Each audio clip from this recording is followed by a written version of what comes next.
Hi good everybody, welcome back to another playthrough of Horizon Forbidden West. I know that I mentioned that I was looking to play Dishonored tonight, but I've been having some issues doing the capture again, so I'm hoping to have this sorted out for Saturday evening. So we're going back into the Forbidden West. For those of you who've never been here before, this is a channel that's all about blind live reactions with all kinds of bad jokes in the chat box. That way, plenty of banter and interaction with all you people. For those of you who've been here before for the previous parts of this series, maybe you're here for all the Danganronpa, the Persona, the Shin Megami Tensei, all the old school streams like Final Fantasy 7 and Forza 4, or even the more obscure ones such as Song of Memories. Either way, a huge welcome back to you guys. Without you, this channel would be active, but not as reactive or interactive. And with that in mind, the chat box, as I said before, is right that way. Get your comments in there and we'll do what we can to get things going. But for now, let's get ourselves into the game, where last time we ended up doing quite a lot of side questing on our flying dragon. And we now have a point to continue the story and essentially get things moving.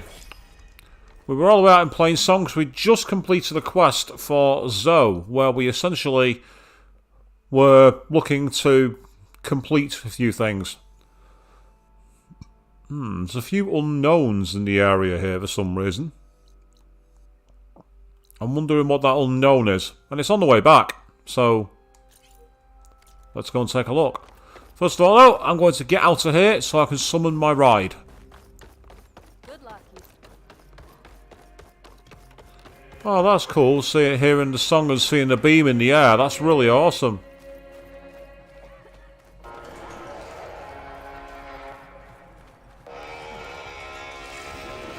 I like that, that's really cool.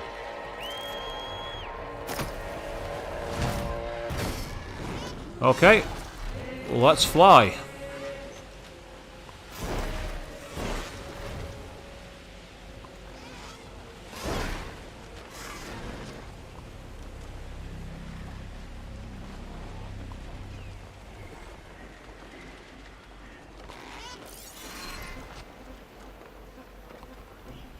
There's something. I can't see where to climb. There's no way to reach it right now.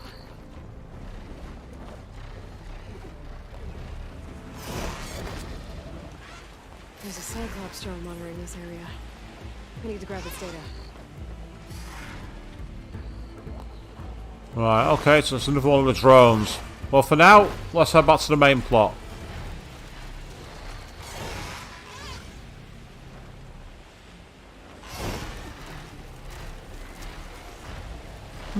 I found another one. I found two.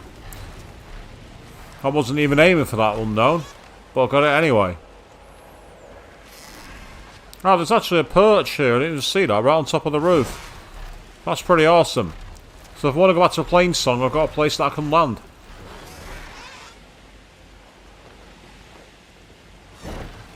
I mean, we might have access to fast travel, but the idea of just actually flying around is really cool. I really like it.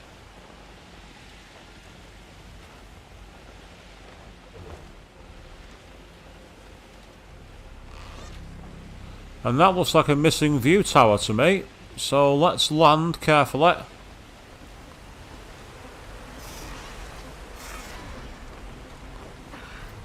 I'll do it. Meanwhile, I see some more green shine there, I think. Thank you. I'll have that. That's awesome. An image of the old world. Huh. Kind of looks like Plainsong. And some kind of metal structure.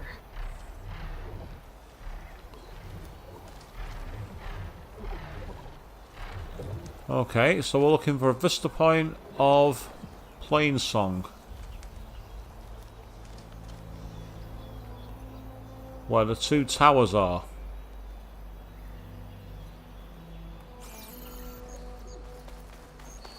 Well, let's go up top. Let's go all the way up here.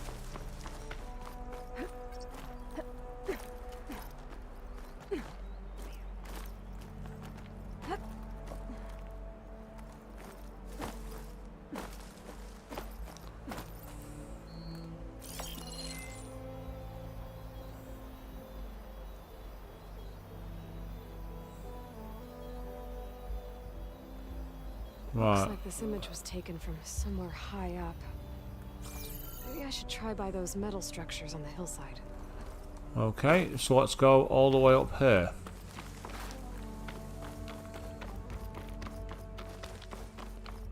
So, can we climb again? Yes. I think we can. Excellent. Ooh. What's hiding up there? There's what looks like a... Is that a sunwing?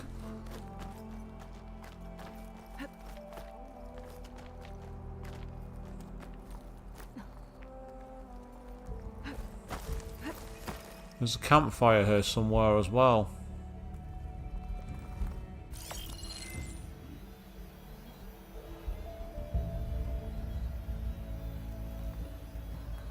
Yeah, we're not high enough.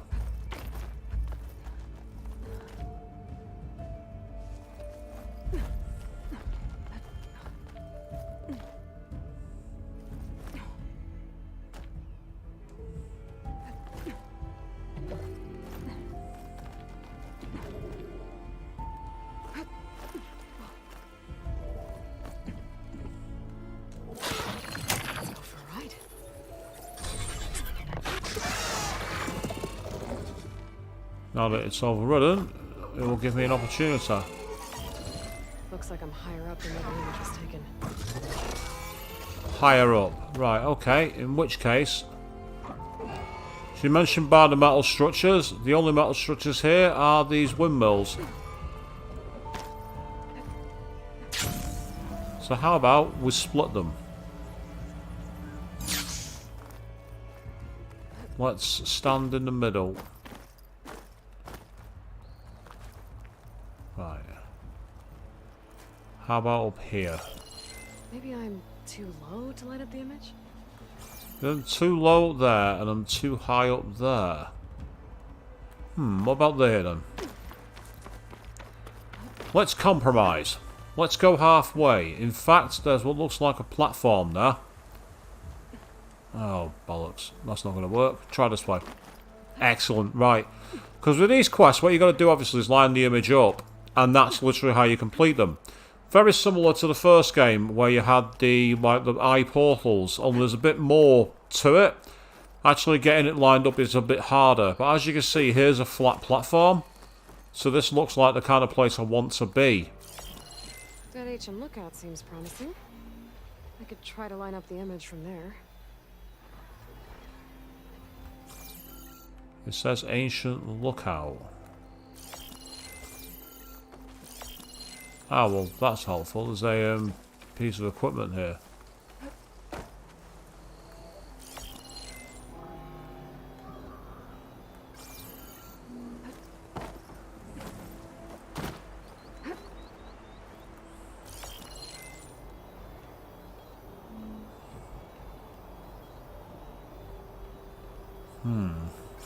Meanwhile, Avian J jumping in saying hi. Good evening to you. How are you doing? I'm currently trying to line up a very tedious shot. But now we might be getting somewhere.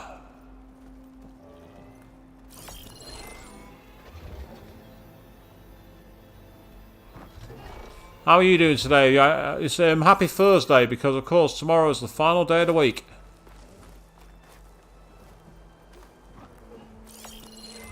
Almost there. There it is. Yay, there we are. So there's how Plainsong used to look. With all the satellite dishes. How cool was that? So that's now completely done. We're in the clear. Oh, now that's awesome. I didn't think you could do that, but you can actually summon them while you're in the middle of a glide. That's really cool. I like that. So now we're heading back to base. We're going to stop the base as we go. We're going to drop the base and get ourselves on the main quest. Aloy, it's Kotalo. I've heard the arena is still closed following the coup. Something about a problem with the ballista. Perhaps you could help. Machine fights provide good training for our soldiers. And for you too, if you're interested. I'm sure it would be a spectacle. There are considerable rewards to mark your victories. I'll see what I can do next time I'm at the Grove.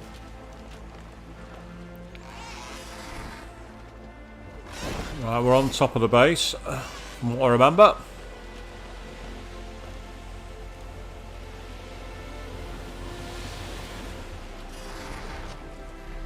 This will break my fall. Don't let the city landscapes fool you. It's deadly out here. Did you see where I just came from, Traveller? I came from the sky. Believe me, pretty landscapes are very pretty when you're flying on the back of a sunwing.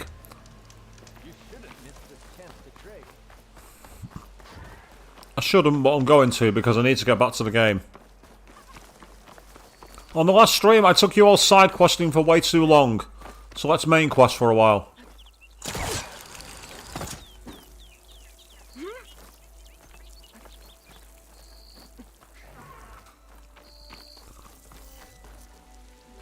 Here we go.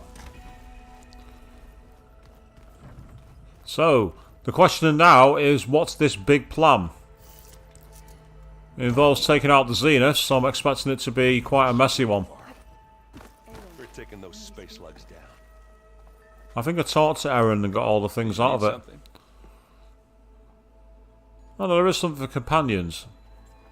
What's wrong with your shoulder? Yeah, it hurts a little. Yeah, maybe a lot. What'd you do? Well, I tried to arm wrestle with Kotallo. Yeah, maybe that wasn't such a great idea. I was just curious to see if that new arm of his was as strong as it looked. Turns out it really is.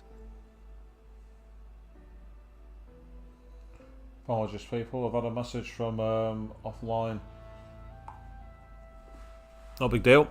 See, Evan, you say your old dog is still quite sick. Oh, that's really not nice to hear. Especially the stomach and everything else causing major problems. Oh, I really hope you don't have to take him to the vets. That can't be fun. I need to go. I mean, it's that Right. seeing an animal, a beloved animal, suffering is horrible. My mum's dog's currently like pretty much like blind and deaf and everything else, and she can be often very much troubled. It must be said. Is Oliver going to say anything new? Oh, something else on your mind? I get the feeling not. Oh, she's got some on companions. Let's find out. Anything new around here? Kotallo showed me the schematics for his new arm. I recall reading about robotic limbs within the Legacy, but I never thought I'd see one in action. Technology like that would be treasured back home. Think of what it could do for injured workers or soldiers. But knowing the Imperial family, they would use it for different purposes. Their own. Replacing body parts as they grow older. Like the Zenith. Exactly. Yeah, that's one of the potential dangers, isn't it, of like advancing tech of this kind? People using it just so they can prolong their own lifespans rather than generally actually improving the world. It's probably one of the oldest tropish storylines in like sci-fi and fantasy, but it's so relatable, isn't it? Let's talk to Kotallo briefly. My bones ache for battle. I bet people are curious about that new arm of yours. None more than our Quen ally, I assure you. She couldn't wait to take it apart and figure out how it works. I gave her the data I used to build the thing, hoping that would satisfy her curiosity instead. Good luck with that.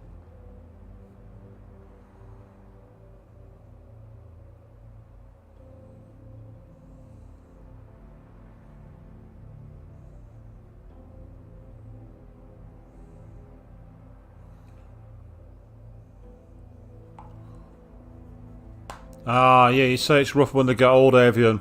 I've gotta go. I can I'll be awaiting your orders. imagine. I mean, I say I've only experienced it with my mum's dog. It's not something I've had to experience firsthand, but I can imagine it's very, very tough. Because, you know, people get old and their lives begin to change. Oh, what does Tilda want? Well done, Aloy. Despite my reservations, you managed to secure Silence and his weapon. You're truly a shining example of Liz's fortitude. I've been thinking about what you said at your house. How you were friends with Elizabeth. It was more than that, wasn't it? Mm-hmm. perceptive as ever. You're right, we were together for a time. Okay, so... what happened? I was an orphan. I had always been alone. By my 30s, I was starting to wonder if that was simply my fate in life. And then I met Liz. We kept running into each other at conferences. We'd have coffee. At some point, it became drinks. I thought it was just shop talk, an exchange of ideas, but then I was surprised at how much I looked forward to seeing her. Soon we were flying halfway across the world every other week just to meet up. For the first time, I didn't feel lonely. I could imagine a future where I wasn't. I think Liz felt the same way at first. She had lost her mother a few years back. I filled a void for her. I know I did. But as time passed, it seemed as though she wanted less, and I wanted more. And so we ended things. So helping me. Restoring Elizabeth's dream. It's what? A second chance, yes. I made a mistake leaving Earth while Liz stayed behind. I should have done more. So when I saw you, a woman who has carved her own remarkable path, beyond even what made Liz a phenomenon, I knew I had to help you. To do right by her.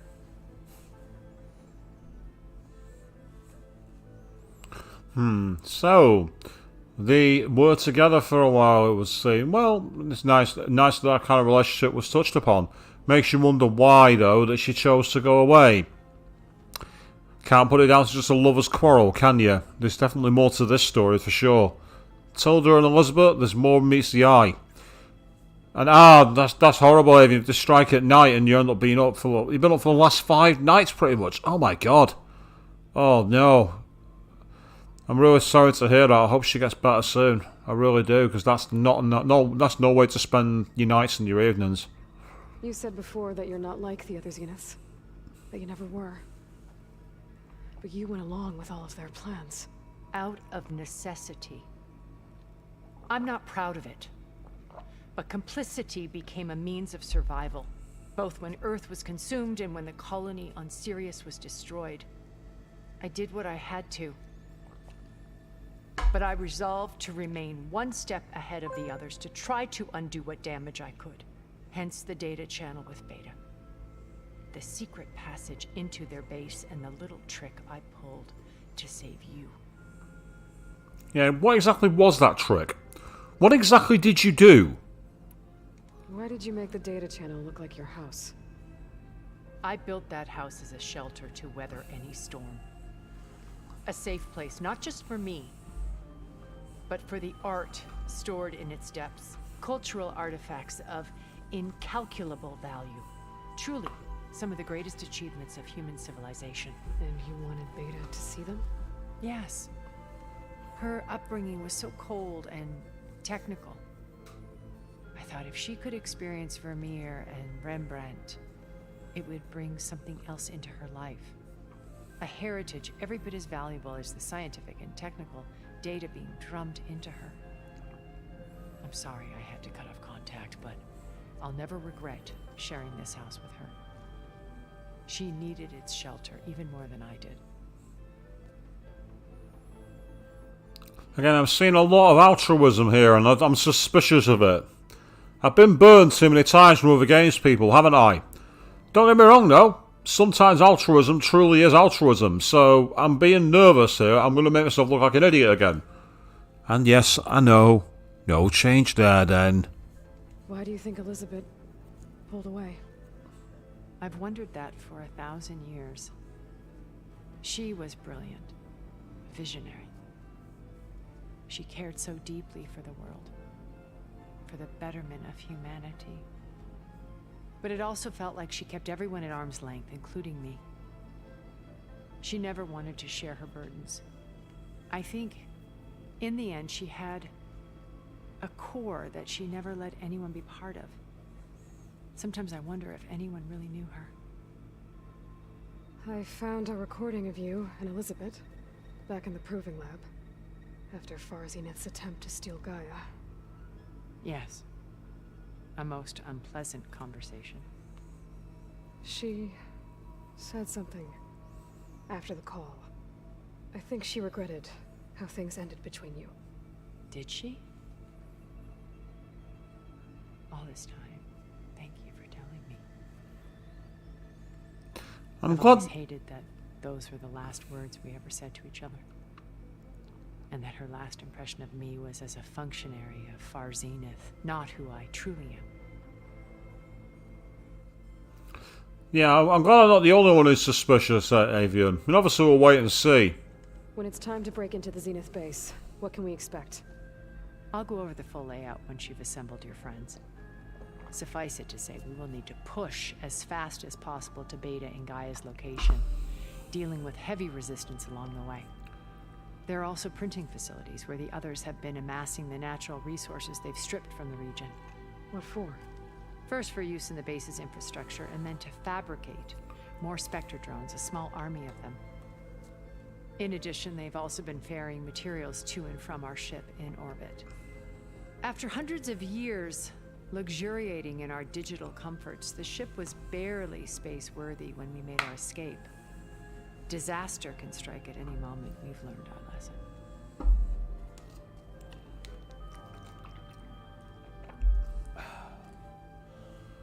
I'm interested in what this weapon of silences does. If it's breaking through a shield and there's a lot of crystalline look to it, it suggests it's like some kind of diamond ray. Like, you know, like refracting light through crystals or something like that. And as you say, Avian, yeah, Tilda benefited from the Zenith, so how does she benefit from helping Aloy? Maybe she genuinely does have remorse. I'm not so sure, though. Have you figured out how Silence's weapon works? No, and he's been very careful not to allow me near it. I'll admit it bothers me, but regardless of how it functions, I am confident it will deactivate the other shields en masse. How many of them are in the base? 10, including Eric and Gerard. Only a handful of us made it to our ship when our colony collapsed.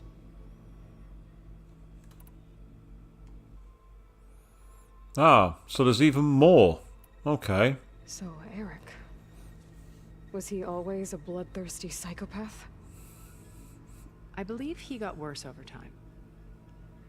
On Earth, he was the founder of a profitable private military company. A band of cutthroats, in other words.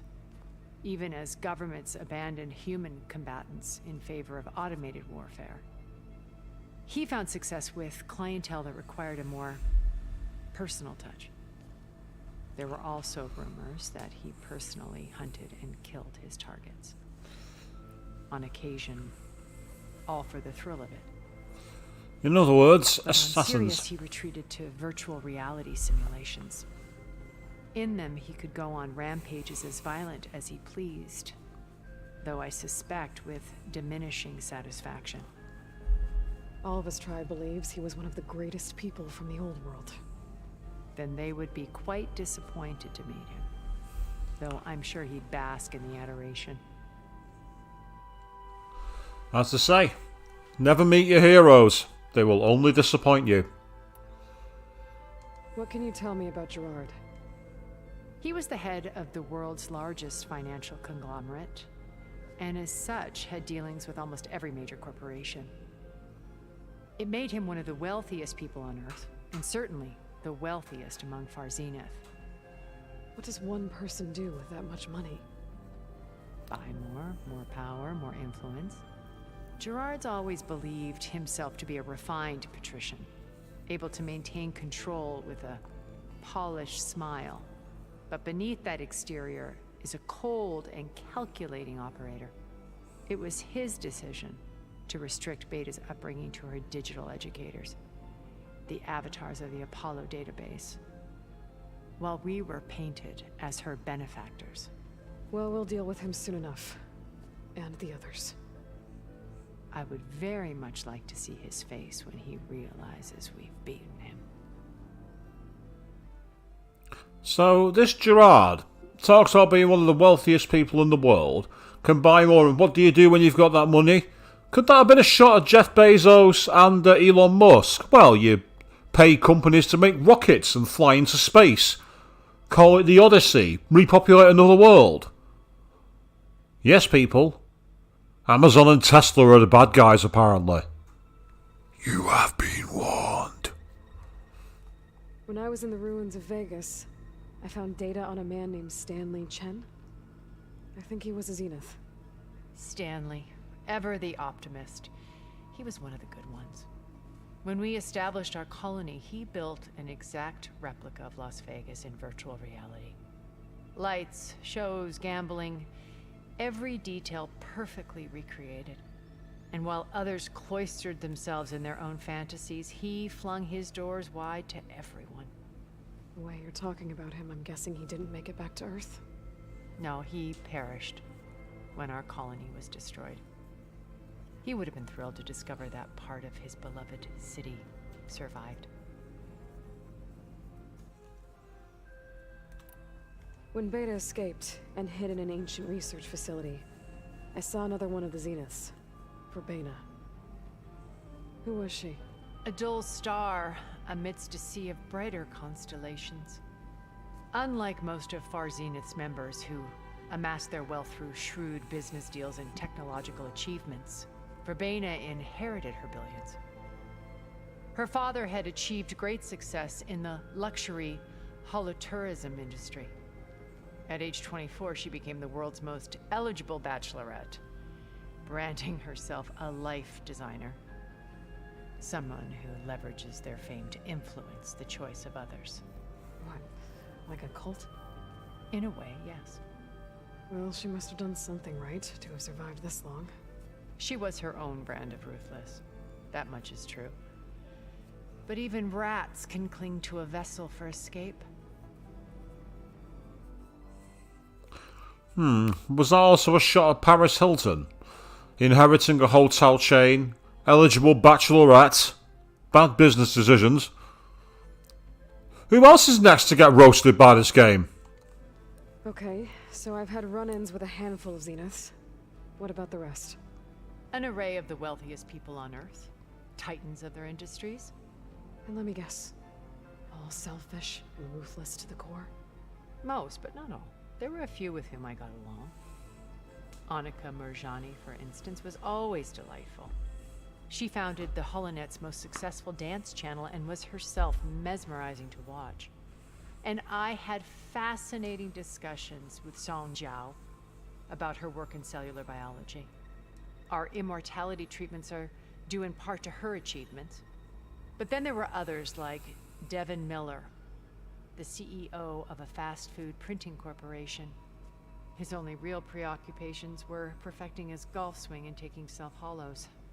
When I think about all of us, we really should have accomplished more. We had eternity.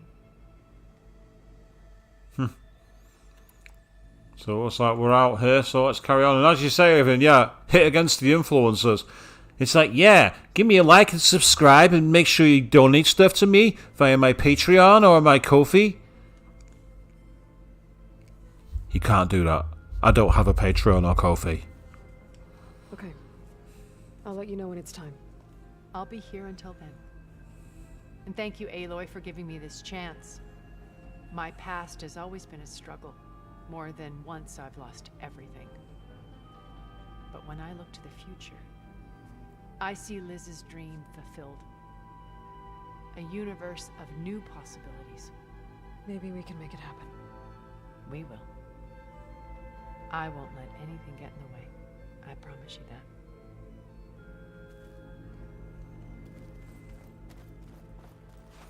Just looking around to see if there's anything to interact with here. Nothing I can see immediately apart from this one. What's this behind the counter here? Ah, it's in the next room. I was going to say I thought there's something to encounter with in the next room.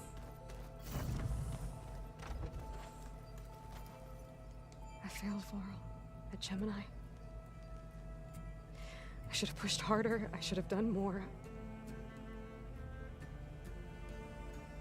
I'd give anything everything to have him back. Oh, who can blame you, Aloy? Who can blame you?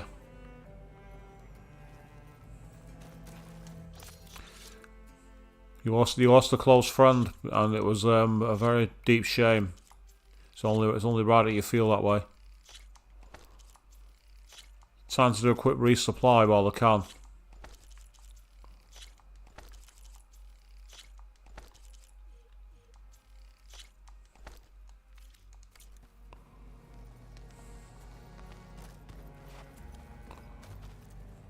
Looks like... Oh, there's one more thing behind the counter here. What's this? Elizabeth and Tilda had a history. The more I learn about her life, the more complicated it seems. I guess she saw something good in Tilda. I don't know what exactly, but seems like it was enough. For a while, at least.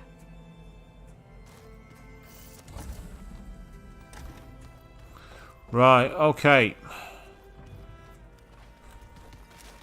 I'm going to quickly go out here to a save point, and then we're going to carry on the actual story. There should be a campfire right here. There it is.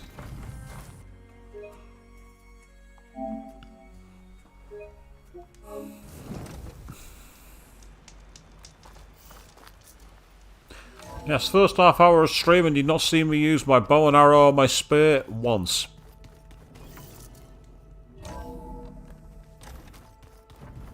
It's amazing how much time passes when you're getting more information on the story.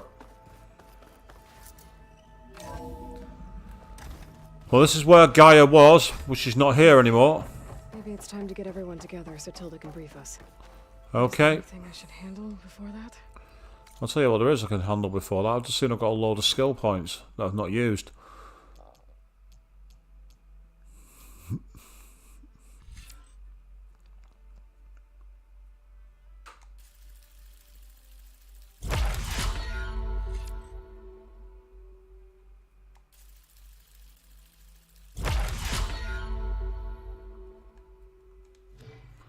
Right, I've still got 20 points to use.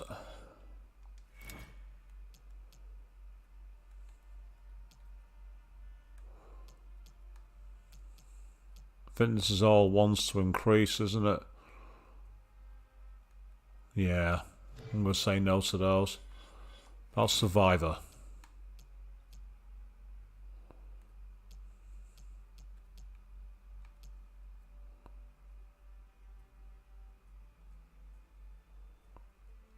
Ooh.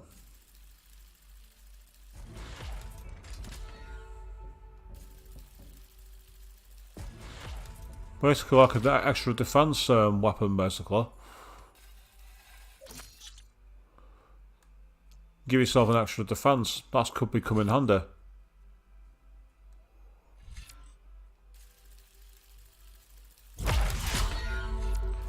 Got all these stat points now, I've not used them. I've been gathering them from side quests or everything else, but it's crazy. And then finally I've got another 3 points to use. Let's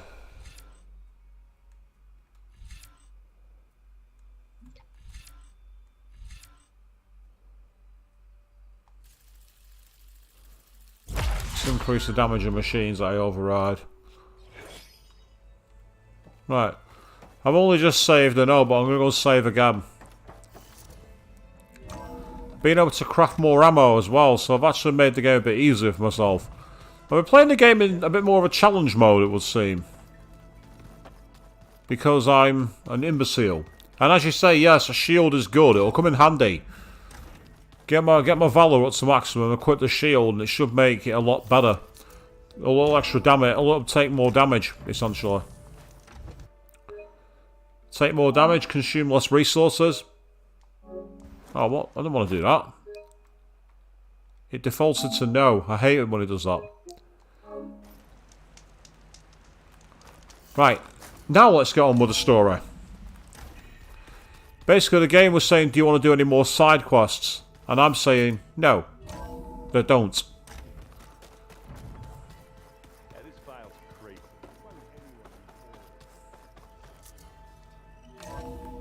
Here's where we go. see what happens next.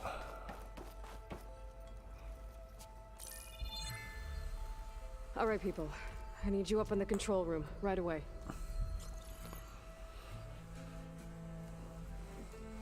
Okay, everyone. We all know what's at stake. Beta, Gaia. Not to mention life on Earth. Now, it might seem like the Zeniths are invincible, but they're not. We've got what it takes to break into their base and defeat them. We even have one of them on our side. Tilda, show us the base.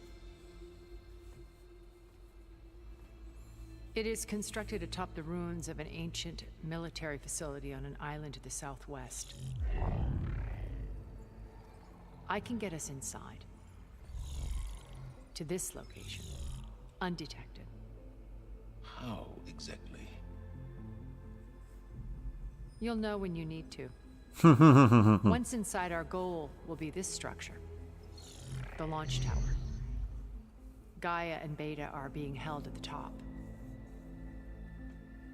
But along the way, we will face overwhelming resistance. Most importantly from Gerard, Eric, and the others. But also... Once I take away their shields, we should be able to deal with them. But it will be easier to deploy the device if someone else is carrying it. I'll need a strong back. Carry stuff? Yeah, I can do that. Even if your device works, there will still be Spectre drones, scores of them. If only we had an army to fight them. I've got that under control. You'll know when you need to. All right. We'll meet up again just before we go in. Where's the best place to rendezvous? On the coast, just across from the island. Once there, I'll show you the way. Okay. I'll let you know when I arrive at the rendezvous point. And then you can join me. In the meantime, do whatever you need to prepare. Understood?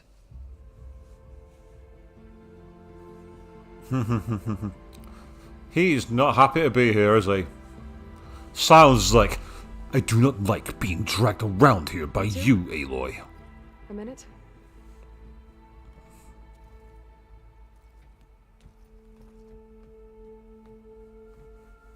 Interesting. Kotallo and Alva. Tilda helped me get in touch with Beta, and she told me something important. There's an installation inside the base. It's called a regulator. Here. Once we're inside, I need you two to split off from everyone else and destroy it. So you'll have to bring explosives. This will help stop the drones. Everything depends on it. You with me? After that, I want you to find a way to infiltrate the Zenith network. How? Go over all the data that Beta left behind. She knew how to do it, I'm sure of that. All right. But why? What am I trying to do? Find information about the Zeniths. Anything Tilda's not telling us. Silence is right about one thing. There's no way we can take her on her word. I'll do my best. Keep her safe, okay? On my life.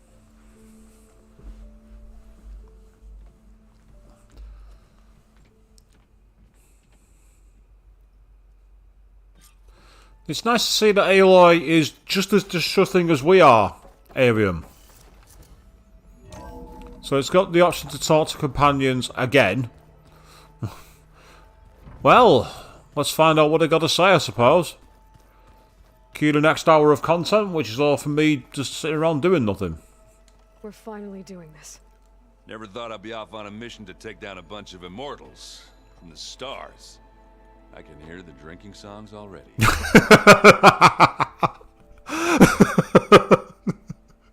I do like Errand. He's a complete and total klutz, but it basically is me. With a much better beard and a really good mohawk. Varro made the right call, you know.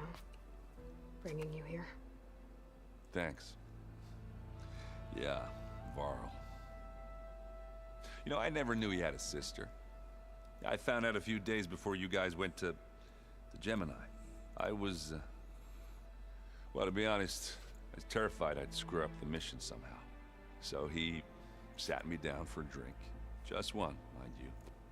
And we talked about family. Vala, Ursa, loss and revenge. How you helped us.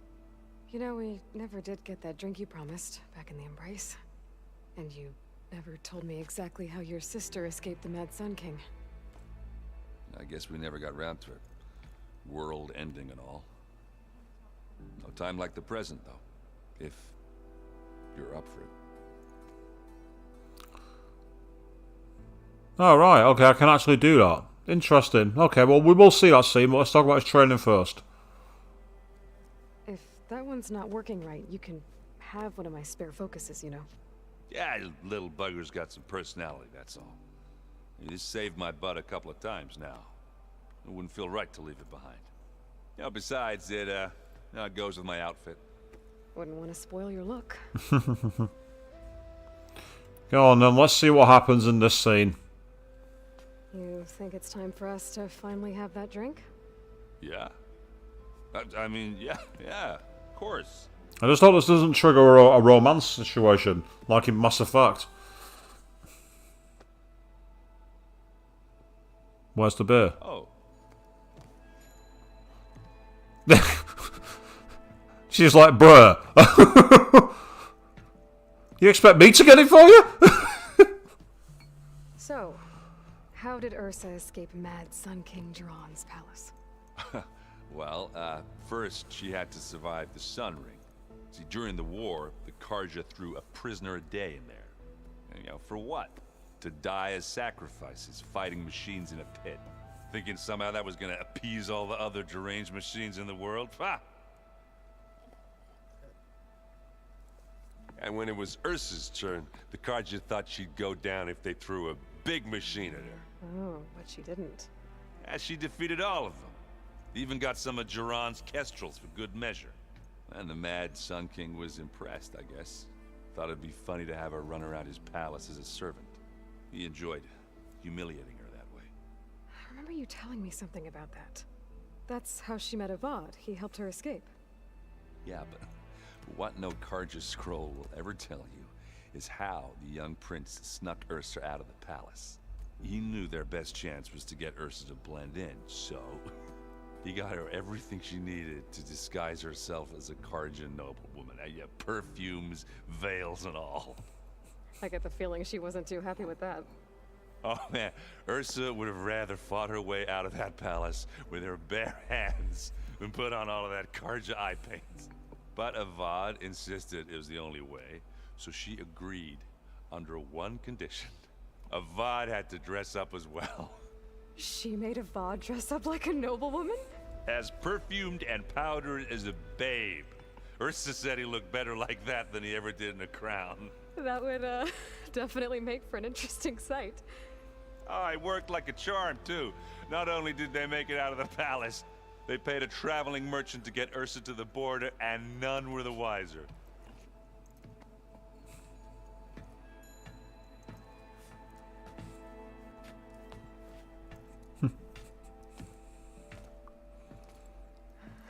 You were right. That was a story best told over a drink. All good stories are. Oh, that was cool. Nice to hear a happy story. I guess I should get going. I'll see you at the rendezvous point. When they mentioned about getting all the equipment to disguise herself, Any other way. I was thinking it might have been, like it's like one of the guards or like, a religious zealot, like in I can't remember what the guy's name was. The high priest was in the very first episode of the series. That kind of get up, like the sun priest. The noblewoman is a better disguise. I like it more. It's more unique. I hope everybody's ready for this. Fighting the Zeniths isn't going to be easy. Aloy, nothing you do ever is. At least, now you don't have to do it alone. Thanks. Oh, I also wanted to give you this. for helping with the land gods. Plainsong is in your debt. Thank you, Zoe. You deserve much more for all you've done. May the land always bloom in your steps. And yours? I have no idea what she gave me, but awesome. You and Aaron seem to be on better terms now. He may have terrible taste in music, but he did apologize for mocking my tribe. And that ale he keeps raving about isn't half bad. I still plan on beating that stubborn face of his to break our sparring stalemate. Try not to hurt him too bad. Again, try. If you're going to make a mess, at least make sure we can clean it up. Everyone here, training, working together. If it weren't for Varl, none of it would have happened.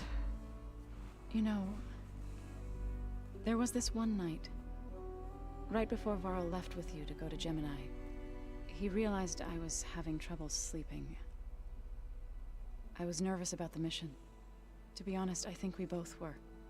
So, he asked me to join him in Gaia's dome. He brought up this hologram of Earth that you two found back in the Zenith launch facility. We sat there, just looking at it. I thought about how Plainsong was just a speck on that great sphere. How every corner of it must be teeming with life. And any fears I had about our mission were gone. I miss him terribly. I know.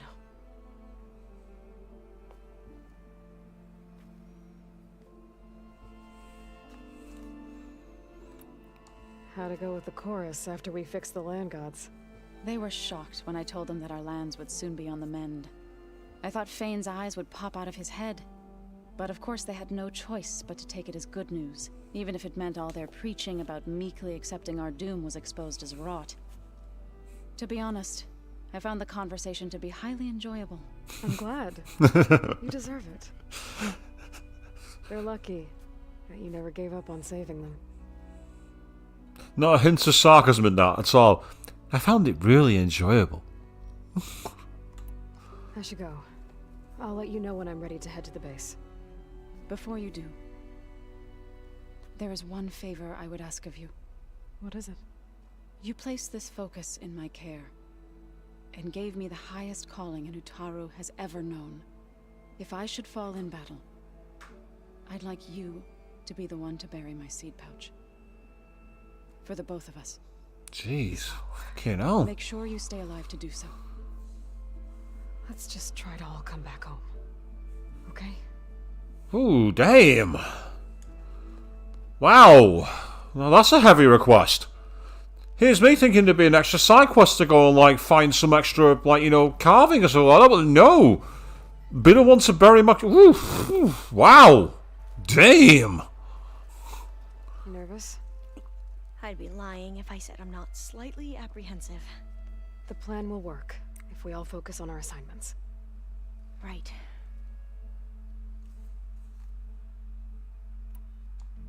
I want you to know I'm glad you're with us, Alva. Whatever happens, I'm grateful that the legacy brought us together. I never thought I'd get to actually meet an ancestor. Come on, do I look that old?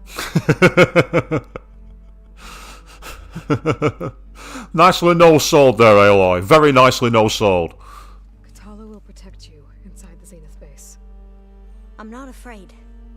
I know Katala will fulfill his duty, as will I. If we die doing so, at least it'll be alongside a friend. I'd rather you both stay alive, if you don't mind.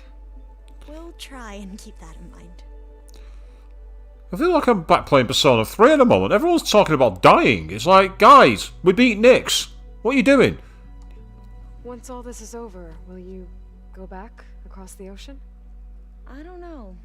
The more I think about it, the more worried I become. If I go back, I don't even know if they'd let me keep this focus you gave me, or what they'd do to me for reading what is clearly forbidden data. Even if I somehow were allowed to carry on my duties as a diviner, Would I be willing to let the truths I've learned about the ancestors be buried away by the Board of Overseers? Would I dare challenge them and risk my family's safety? Or losing Federa?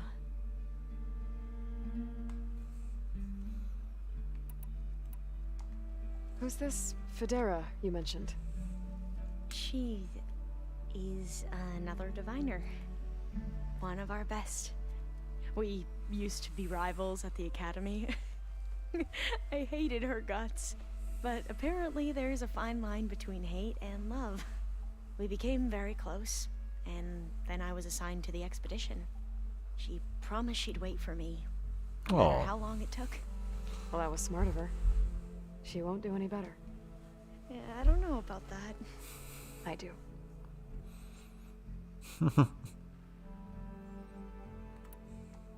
The rest of us should be enough of a distraction to the Zeniths for you to hack into their network undetected. But you'll have to be quick, in case they do. What exactly do you expect me to find, Aloy? I don't know. The truth, if we're lucky. The truth being that humans were all descended from aliens, and we've got to go and find their planet to take back everything. I'm still calling that, people. I'm still calling that it's setting up the third game being in space. I need to get going. I'll be at the rendezvous point. May truth lead us to victory.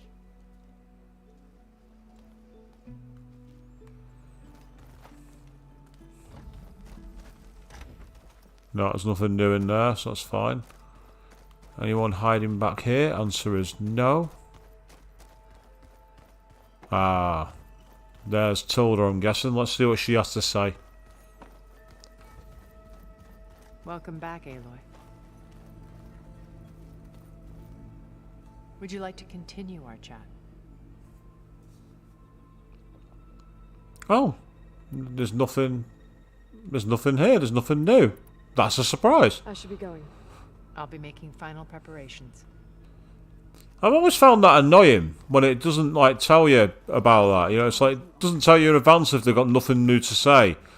I've seen it watching Let's Players of Mass Effect and Mass Effect 2, where they'll go up to talk. Let's see what you got to say. And there's nothing to discuss. It just feels so awkward. Now, is this where Silence is hiding? It makes sense for him to be out of the way. So let's find him.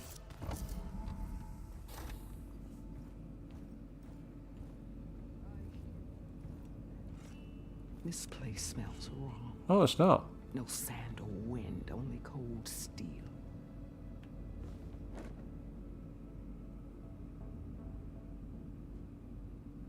And the others up there, your squad. They can hold their own. As for this base, it may not be what you're used to, but it is a shelter. Call it what it is. A cage.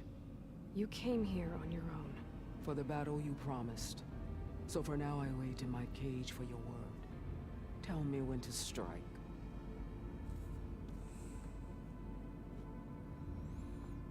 Do we have a morality wheel discussion with her? Yes, we do.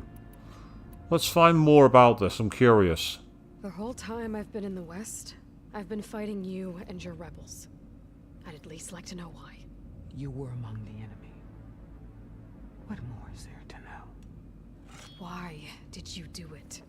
Dork, Jiroka, Makalo, and the Karja pushed into the desert to raid our people. My brother's squad was among the first to intercept them. But the Karja captured them, strung them up, and burned them alive as an example. It was too late. I found them by the sound of their screams. So you wanted vengeance? Vengeance? No. I wanted devastation. To tear down the Karja's cities and drown the land in blood. Hunt down every last survivor and grind their bones until the sky chokes on the dust. But my chief betrayed me. Betrayed the Tanakh.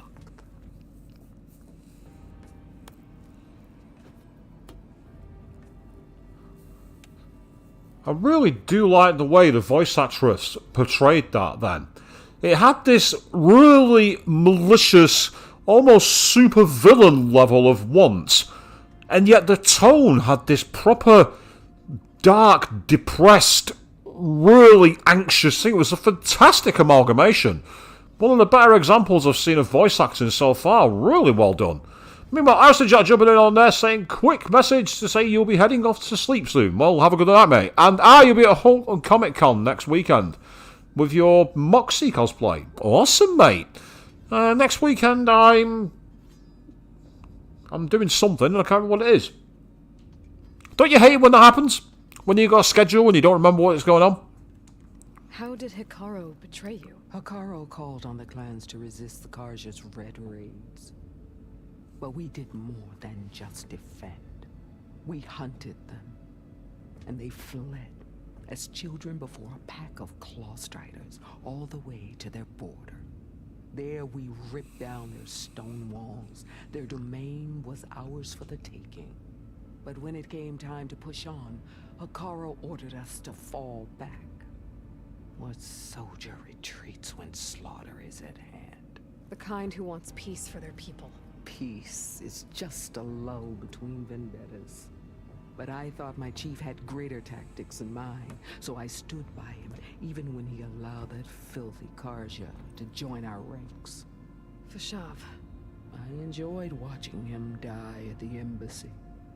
He should have been put down when we first captured him on the field. Instead, Hikaru made him a marshal.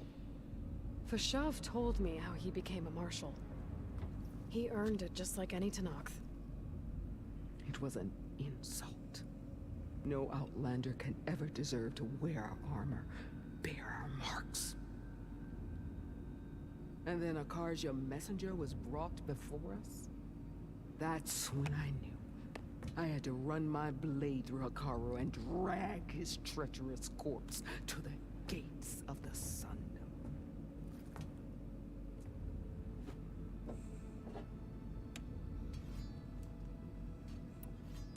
What happened when the Karja messenger appeared before Hikaru? The quivering priests bore a message from their new king. No more war. No more raids. Suddenly the Karja wanted to talk peace. An embassy at the very fortress we tore down. A true Tenakth would never take a Karja truce. Their blood exists to be spilled. But Hikaru lapped up the priest's message. He showed himself a Karja-loving traitor when he accepted. That's when I challenged him. And lost. His mercy was just another sign of his weakness. I vowed never to rest until the debt was repaid, with him on his knees before me. So with an army of soldiers and machines at my back, I returned. The day you got in my way. You mean the day that I beat you in the arena? By standing at the back and spamming fire arrows and psionic shots and overdosing on healing herbs, but I still beat you. I'm still taking that victory. The deal you made. Override tech in exchange for an assault on the Zenith base. How did Silence approach you? That name means nothing to me. My agreement was with the Oseram Asera and their sons of Prometheus. So all this time, you didn't even know who you were really dealing with? And you trusted an Outlander? If it was a trick, I would have crushed her. But she spoke with the same burning hatred for the Karja. And she offered me the chance to run them down with machines. The terror in your enemy's eyes when they see you charge. You know what I'm talking about.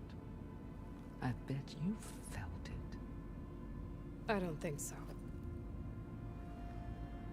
What about your end of the deal? Would you have honored it? Had I killed Hikaru and become chief, these Zeniths would have been the first of the tribe's victories. But because of you, my people will continue to consort with the enemy. A tribe of weaklings. Because of me, hundreds of Tenakth won't throw away their lives in a battle they can't win.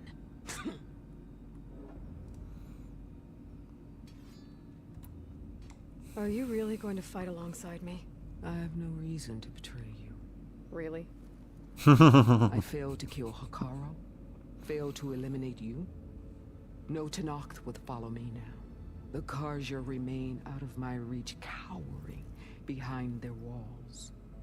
All I have left are the screams of those long dead and unending rage. So show me where to bury it. All right. I guess we'll both face the end soon enough. Ever since you got in my way, I've wanted to see your bones burned white beneath the sun. But if I'm to die in battle, then it might as well be with the one who flew with the wings of the Ten. I'll let you know when it's time to move out.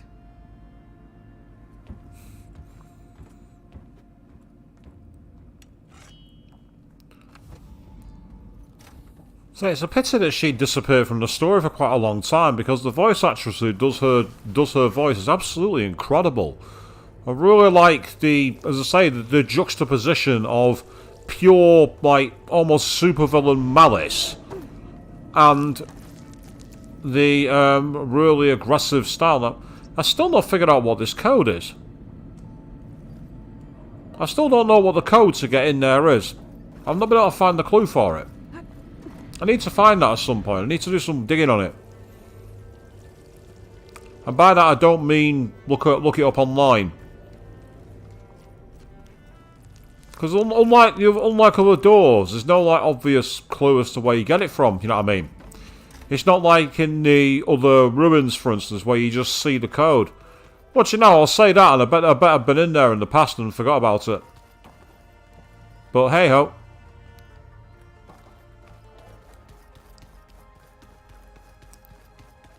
Because after all, I have been playing this game for quite some time. I know you people out there have been watching. Thank you very much for being here. Without you guys, the show would be active, just not as interactive or reactive. I know I said that at the start of the stream, but I meant every word I said. You guys make the stream, not me.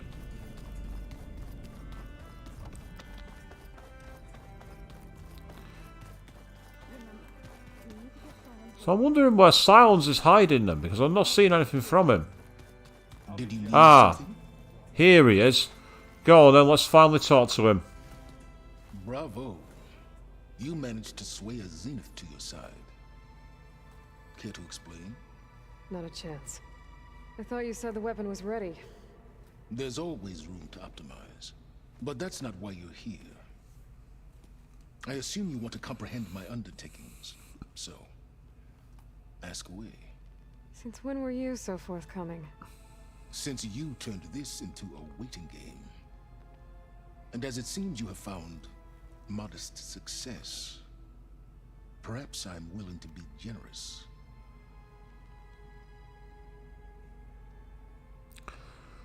You gotta go back to work. Absolutely no problem there at all, Avian. You crack on and get through as best as you can. And as you say, yes, did we sway the Zenith, or did Tilda have her own plan? I'm of the agreement with you. I don't trust her. Okay, so your big plan, everything you've been manipulating for the last few months. Let me see if I got this straight. You learned about the Zeniths from Hades when you interrogated it. Then you came up with a plan to defeat them by using a Tenakth army and that weapon. And to get the Tenakth to fight for you, or rather the Sons of Prometheus, armed Regala's rebels with override tech. Did you have an actual question, or are you still playing catch-up? So all this time, even before I found the coordinates at the Spire, you were out here scheming. Why couldn't you just tell me? When I learned of the Zenith's return to Earth, I laid out my plans. I knew I would one day require an army of overzealous Tenakth to assault the Zenith base. The casualties would be extreme. And I knew you would never allow such a sacrifice, no matter how necessary. Thus, I devised a means to remove your interference from the equation. At the Hades Proving Lab. Yeah, say it's a good point there, Avian. You say you think their war was destroyed on purpose and Tilda had something to do with it. if she did, though, they would have definitely been able to string her up and bring her back. So either she's done it by the back door somehow, or as I say, I'm still of the belief that we might even yet find Elizabeth Sobek still out there. It makes no sense to most people, but that's why I'm calling it, because it makes no sense. I'd like to be wrong, though. I really would. Why create the Sons of Prometheus? You didn't need a Sarah to make override tech. They were a necessary safeguard. My time serving Hades in the Eclipse demonstrated the risks of getting directly involved. Through the Sons of Prometheus, I could execute my plans, all while remaining anonymous. Except to a Sarah. How did you get a Sarah to work for you?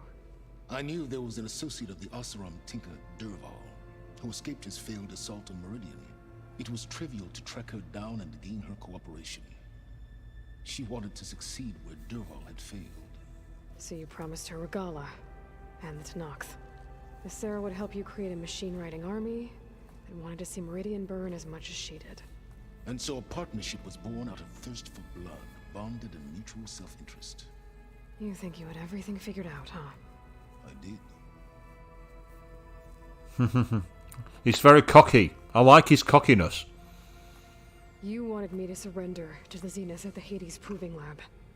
They almost killed me. Based on everything I knew about them, I concluded they would find you a useful asset, thereby keeping you out of harm's way and, more importantly, out of my way. So you really didn't know they had their own clone of Elizabeth? No. Unfortunately, there was no way I could have known that particular detail. Detail? Well, I guess if it wasn't for that, we wouldn't be here today. Tell me about the weapon. How does it work? I've upgraded the delivery system. It now emits a wave-like effect covering a significant distance. That doesn't fully answer my question. No, but I'd be a fool to reveal its inner workings. After all, why did you withhold your plan for dealing with the Zenith drones? Yes, even you can appreciate the value of secrecy when warranted. Suffice it to say that the weapon will work. The intricacies of how is knowledge that is mine alone. Why help Regala take over? If you wanted an army, you could have just gone to Hikaru.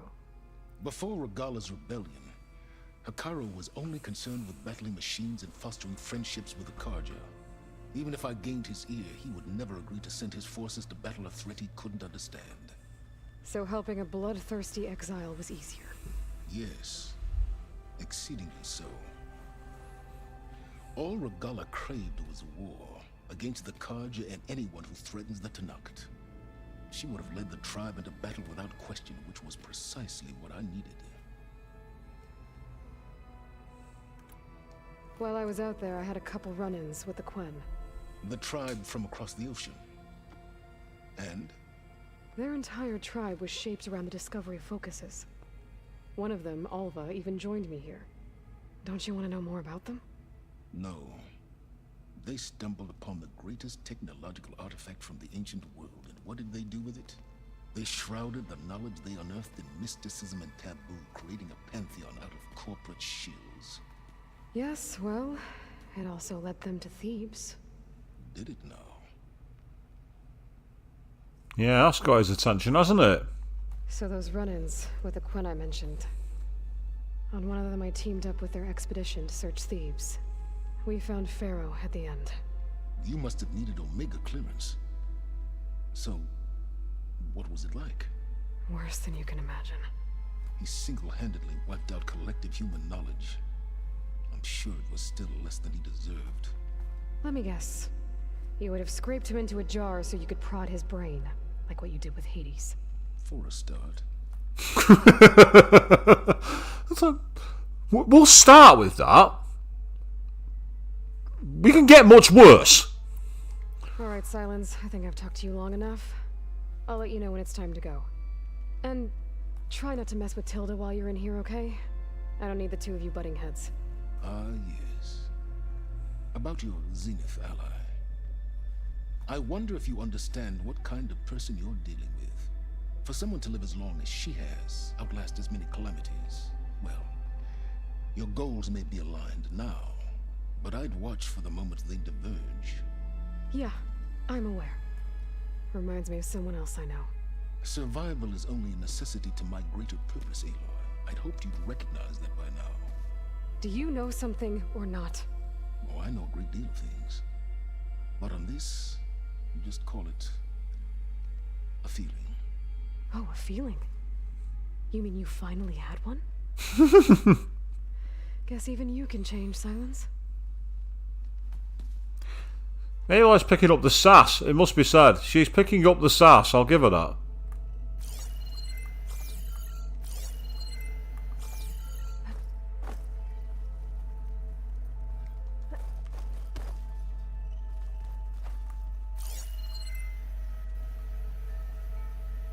That fabrication terminal has been very useful. Oh, I bet it has. I know what you're like, Silence. Still, I gotta admit, he's right. Don't trust Tilda. Do not trust her. Let's resupply on ammo while we can. Because I've just realised I'm quite low on ammo. All that fighting I did on the last stream. Good thing is, I'm making quite a lot now of arrows and that from the same equipment. Which means it's going to be easier.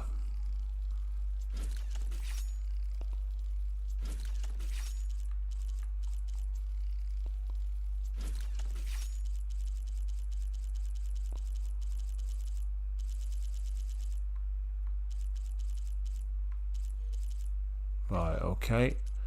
Meanwhile, weapon upgrades. I don't think I've got any I can actually upgrade at the moment because I've not got the materials. Apart from this one, apparently. Apparently I can upgrade that. Go on, let's do that.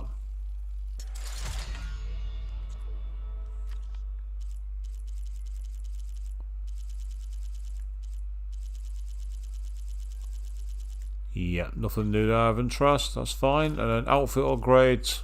I can upgrade that one and that's it. Right. Enough. Wait. Where did that file go? Let's head out into the wilds, people.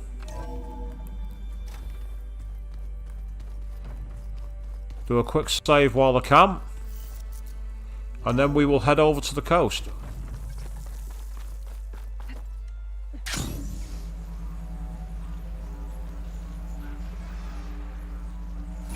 Moving, keep warm. Keep moving, keep warm. Yep. Although at the moment over here in the UK it's actually a lot warmer than it has been for a while. I've actually not got my heater on today, would you believe? You always used to me going around going, excuse me guys, I need to quickly go and put my heater on. But not today. Right, let's go. We're flying 3,000 steps. I've heard a strange report about a missing soldier from Tide's Reach, a lowland village on the western coast. The marshals spread thin. There's no one to investigate. Would you consider it? I'll try to stop by when I'm out that way. So more quests will come available. So there's actually a cauldron there that I've actually not been into. And there's an unknown there. An unknown there, an unknown there. So there's still a lot of things to mop up. That's obviously where we're ending up for the main point. There's an unknown there too. So there's quite a lot of unknowns that I've yet to pick up. Right, which one's nearest? That one's nearby, let's go there.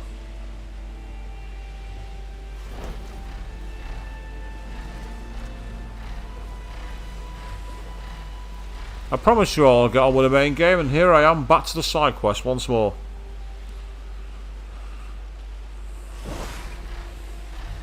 Loving this, I'm loving this kind of like gothic backdrop.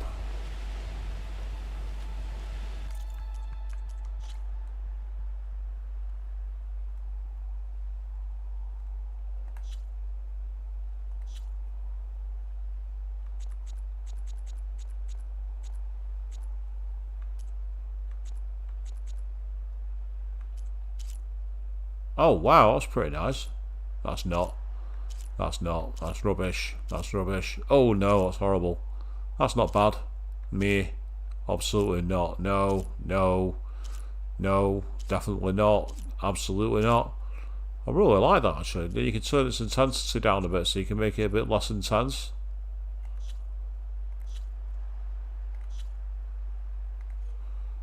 And then of course, all you need to do is that. And there we are. The perfect photo.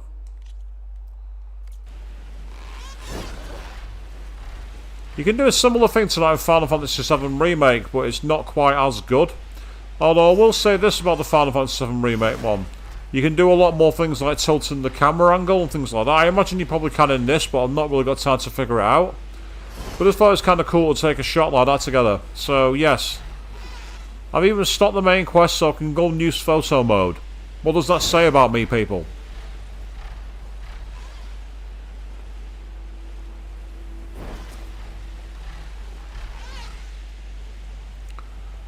I'm hoping there's something of interest over here, but watch it now, it'll be something like a missing treasure or something.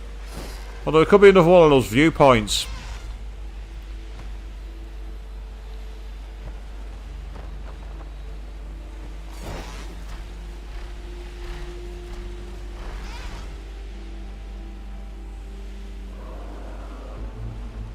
Or it could also be an unexplored ruin.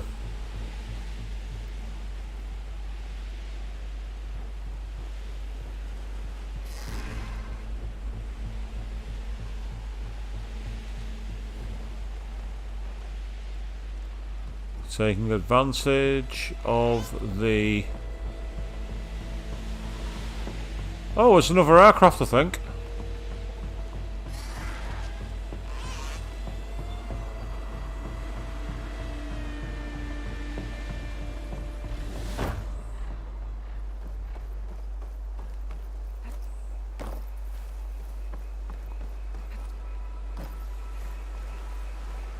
Yeah, it's another black box.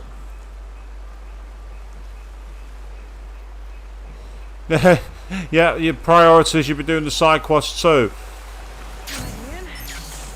There's just something about doing the side quests. I've always enjoyed it.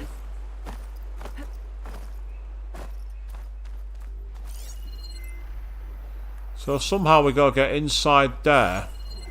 And there's a black box recording. I could add it to the collection at the Grove. There's a hatch there that's reinforced but non-operational. Oh, nope. I thought I could get through a little tiny gap there, but what did I get instead?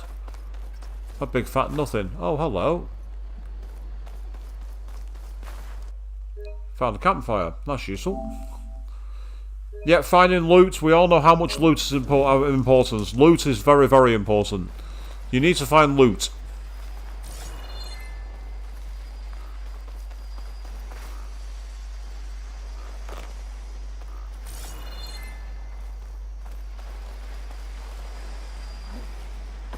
What's she place to put a tree growing out of the ground? I mean, come on.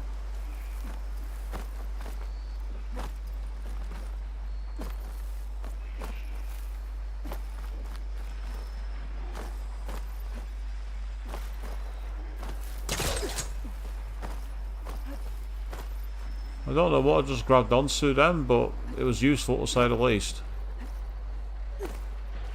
Right, we're on the back. Aha! There we are. We're inside. Speaking of loot, here we are. Thank you. Pack's full, but my stash has room.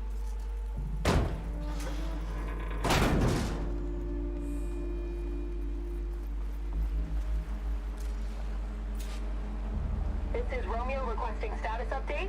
Flight 41, you need to adjust your course to avoid the swarm. Can you respond? Over. Flight 41, please acknowledge. My sensors are showing their cabins depressurized. I think the crew's gone and they're on autopilot. Flight 41's a ghost flight. Whatever happened to the people on that plane? nasty. The focus has detected another flight recorder.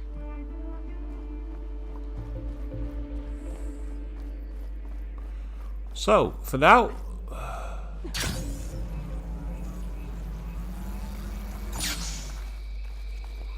I thought that was a person then, that medicinal flower. Had a very strange... Had like an outline that looked like a human, but not this time. So I've dealt with that one. Now there's something else up in the mountains here.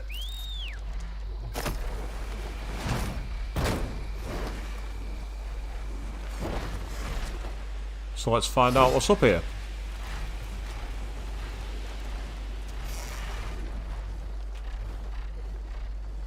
Okay, you can fly now.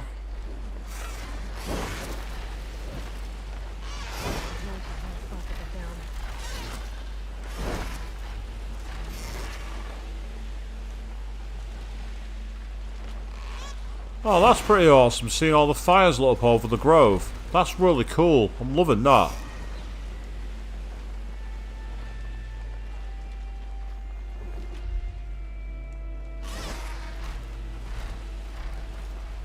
I get the feeling this could be another black box recording.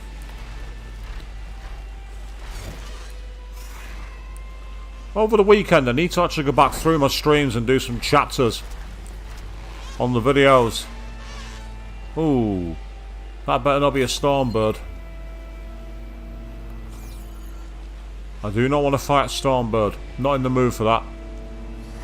No one got time for that, people. Absolutely not.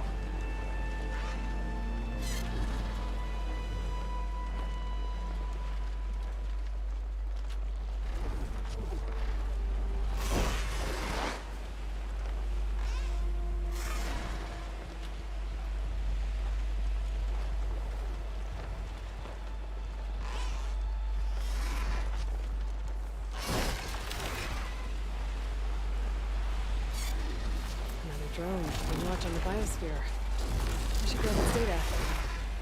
But I'm likely to get it.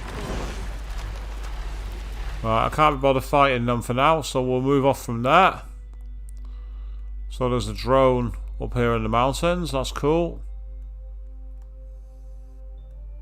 So the next unknown is right there.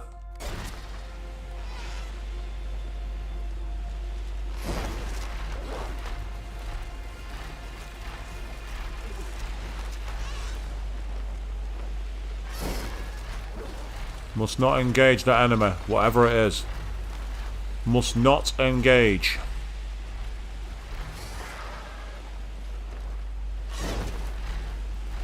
As we continue our expedition. Now we're going over the mountain. Fantastic song by the Blizzard of Oz, aka Ozzy Osbourne's band, Over the Mountain. I one of Randy Rhoads' best guitar solos. The late, great Randy Rhoads.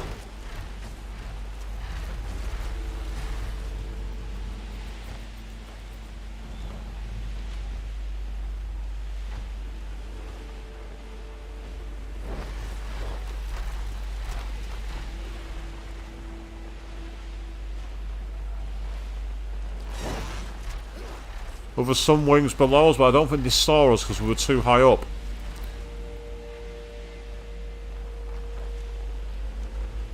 Yeah, see that, yeah. I liked how it just disappeared from view as well.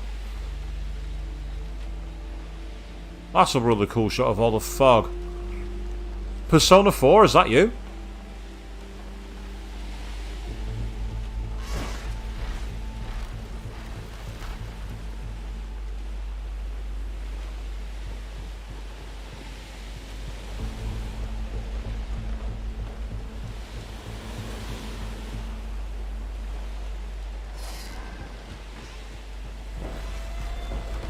Right, let's see what's in here. Oh, there's another drone. One of the Cyclops drones. We could reconnect it with the dome back in the base and grab its data.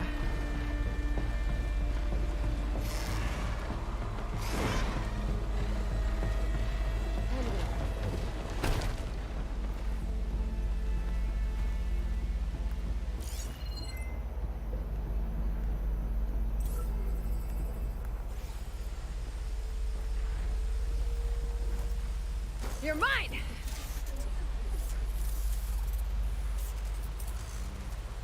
Might as well grab that one. That was easy, that one. Okay, gotta grab the drone's data.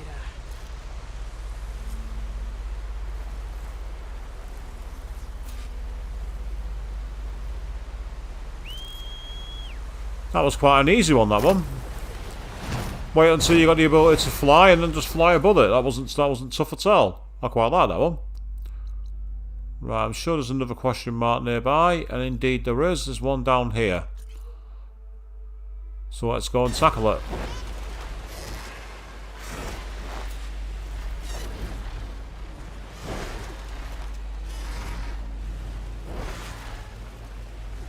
So we're going to go and cross the narrow sea in order to find what's waiting for us. I say I don't know if I'm right near the end of the game or not, because I say, I mean, the way it's setting the story up with regards to, you know, assaulting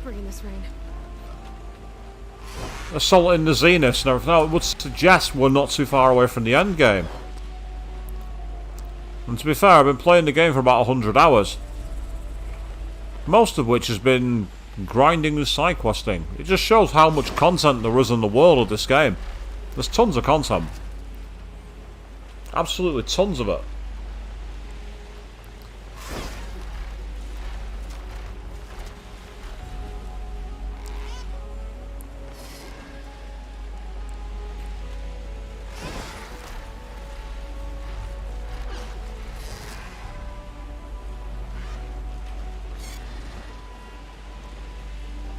So what's waiting for us up here then, I wonder?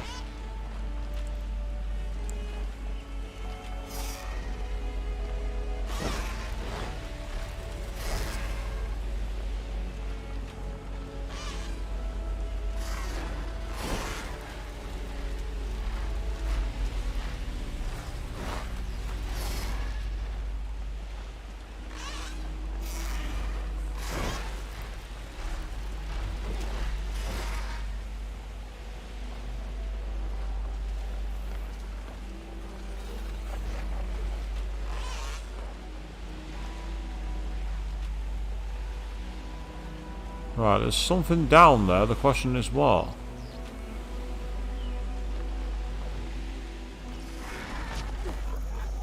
Oh, there's another one of these.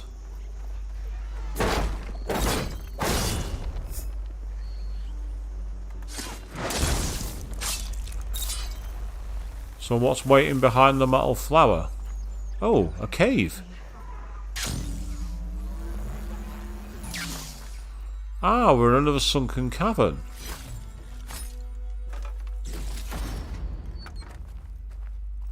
Okay, that's interesting.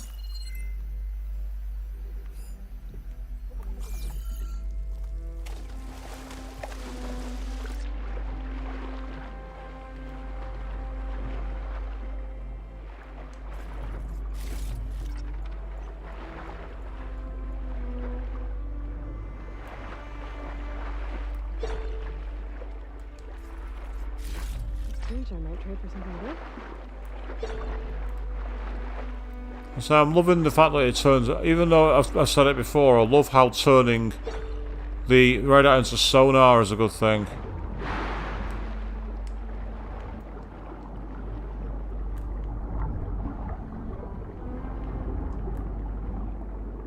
Yep, so we had the boost to get through.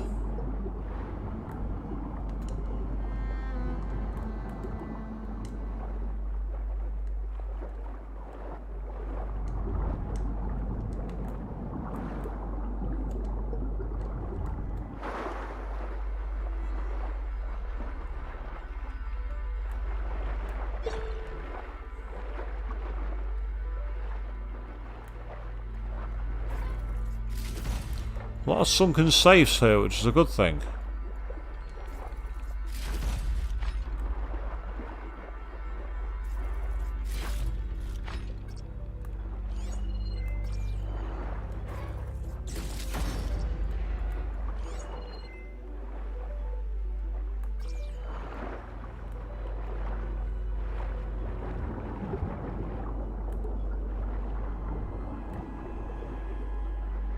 It's saying collect all green shine, which is fine, but the question is, which ones am I missing?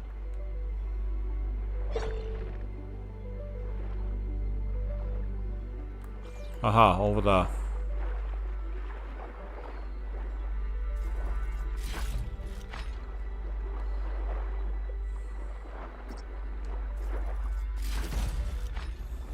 There we go. That's now completed. So now we can get back out.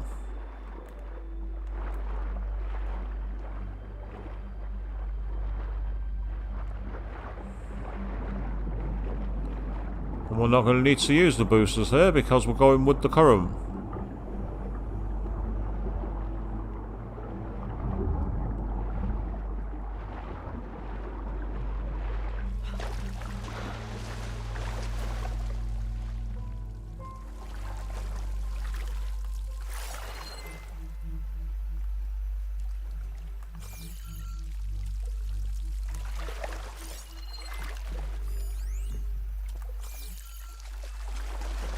Now that's curious, there's a ladder here. Who put the ladder there?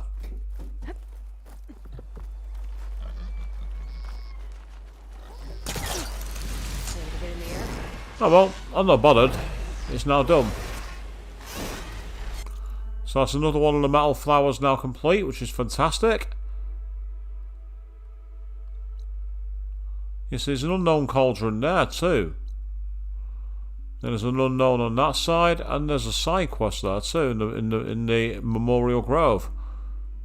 And then there's this one here, which is also unknown. So there's quite a few question marks, but for now, because we're nearby, let's go and take on the main quest. Oh, look what's over there. Can anyone see the outline of a tower? I sure can.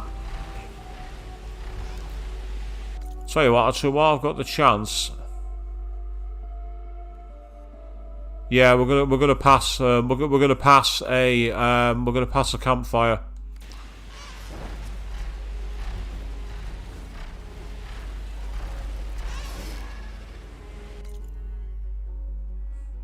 Not there yet. Keep going.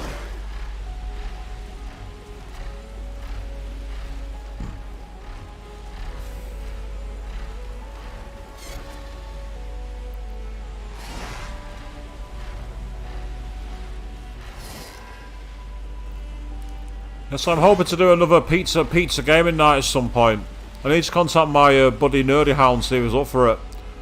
Keep your eyes peeled for that, and I'll get announced at some point soon. I'm hoping. Ah, quick detour. Somewhere down here is a campfire. I'm right on top of it now, apparently.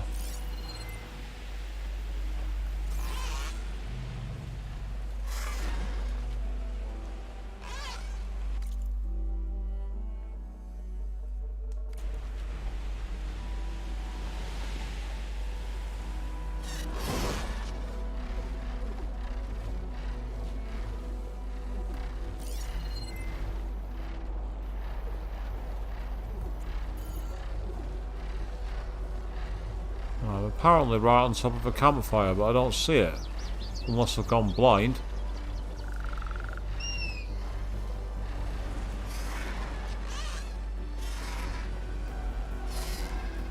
Right, I'm going down to ground level.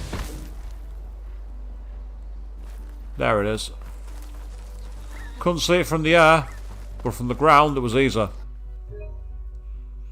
Strange that, isn't it, sometimes? Sometimes you need to get to the lower perspective. Hey ho, we're done.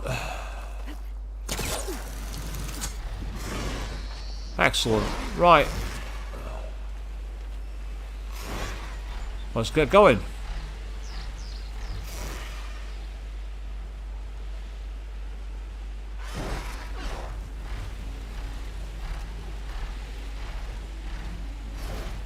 Yeah, it's definitely a fortress. There's another cauldron here as well. And there's unknown rebel outposts too. So there's loads of stuff that I've yet to do. Deep in the fogs. So we're nowhere near done, as far as I can see. There's still a lot going on. And that's one of the entrances, the Valley of the Fallen, to one of the side quests. So there's a cauldron here as well. So I think on the next stream that I do for this game, which is probably going to be on Saturday night, I'm carrying on playing it because I'm enjoying it before I return to Dishonored. We'll do a lot of mop-up, because there's a lot of stuff to do. I wonder if that cauldron's going to be out in the water. Oh, it's over there, it's by the mountainside. And somewhere along there is also another camp for the rebels.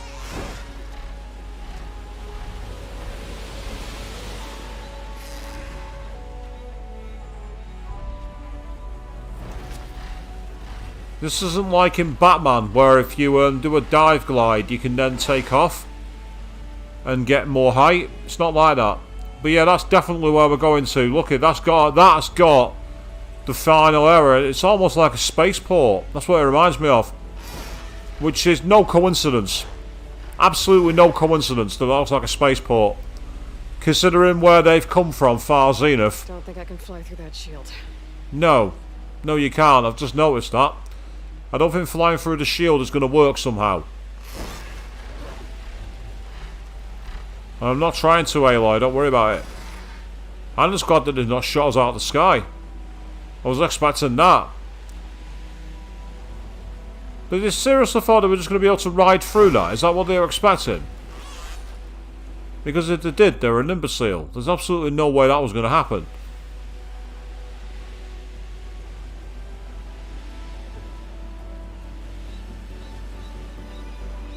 And there's the campfire in the middle of the beach. There. Rendezvous point.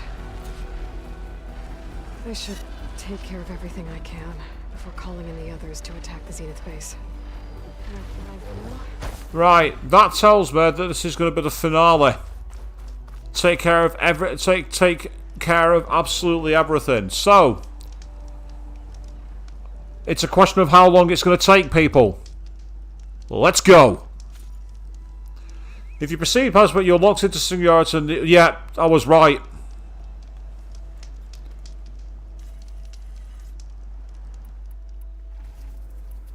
Yeah, this is it. Right, okay, people. With that in mind, then, we're going to leave for now. I've got to work tomorrow, and I've got to be in the office. And because of that, I'm not going to be able to guarantee I can finish it tonight. But what we will do on the Saturday evening, we will be playing this, and we will be aiming to do a finale stream. That's what's going to happen, people. So for now then, let's go back.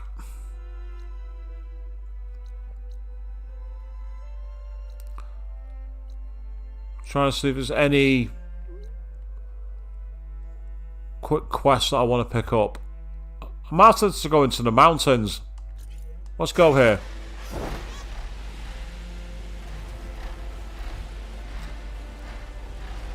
The reason that I'm not doing it now, by the way, people, is I don't know, even if I do finish it, I don't know how long the end credits are going to be. And I expect it to be a long time. So that's going to be the next stream. The next stream we're hoping to do, I'm hoping it's going to be able to be labelled finale. Because that looks like we're at the end of the game. Singularity appears to be the final quest. The fact it said, once you're here, you will not be able to go any further. You will be locked back. That's it, it'll be locked into the main end game. So, we're going to spend about the next hour or so doing mop-up missions. Taking it nice and easy. Having a nice relaxing stream.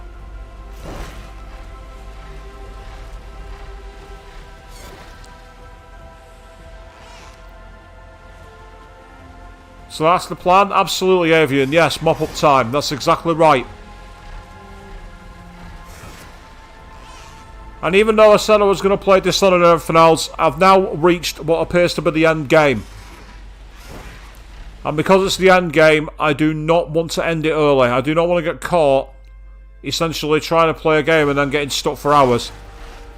I remember that a similar thing happened at the end of Horizon Zero Dawn, where essentially you got to this final point, and that once you went to bed for the night, that was it.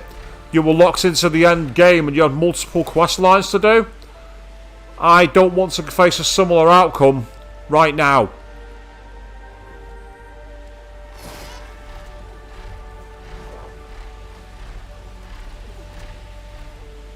So there's also a camp that I can do as well, but I'm going to find out what this question mark is firstly. It could be a drone, it could be a metal flower, it could be a flight recording, or it could be that quest of Katalos.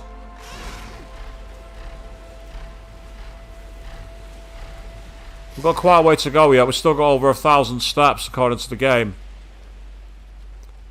So, we've got a bit of time yet.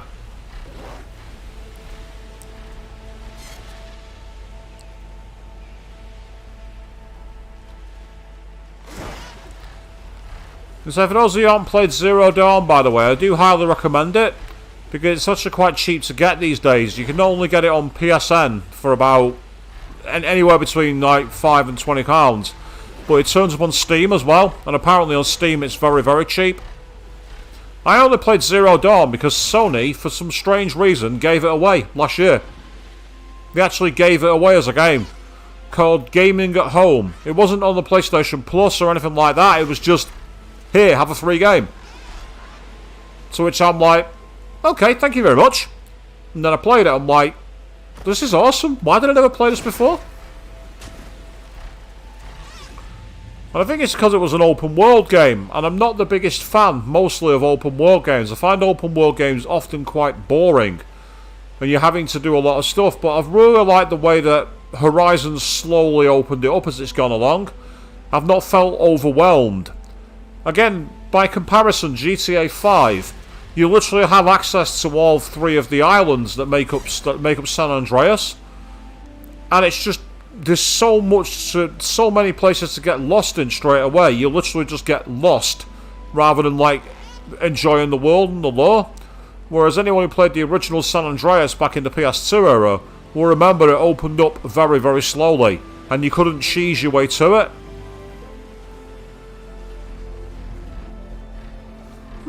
Isn't this where we fought somebody? I'm sure I've been here before.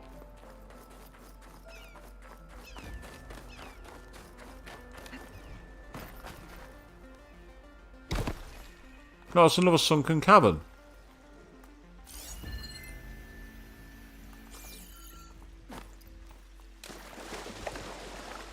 Okay.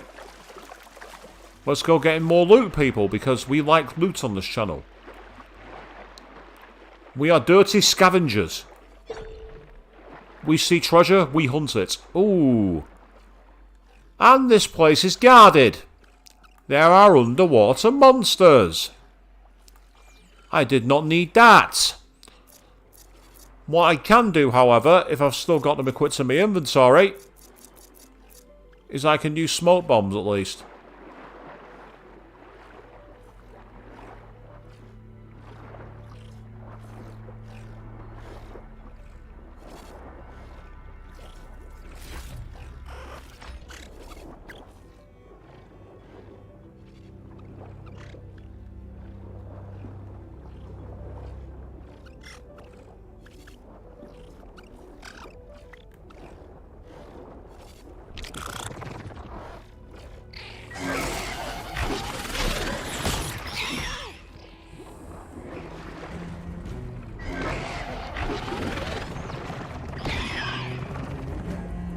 You can sneak away, which is quite a useful tactic.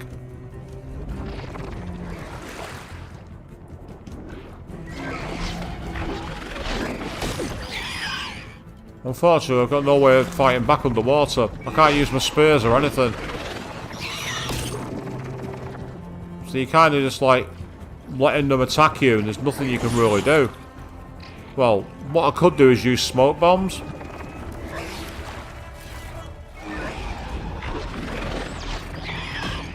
Only I would come into a defended canyon to go looting.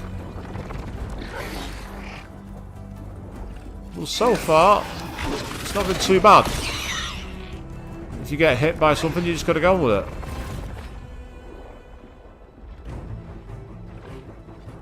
Aha, there we are.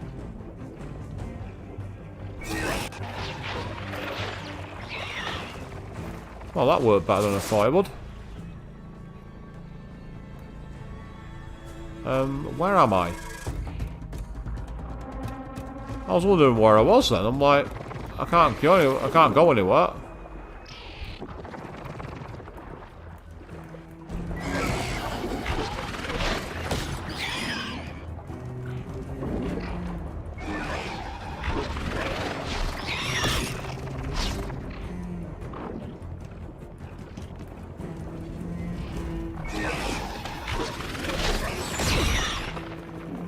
Unfortunately, it doesn't seem to be hurting them. I'm guiding them to hit themselves on the cliffs, but I don't think I'm doing any damage to them. Which is annoying.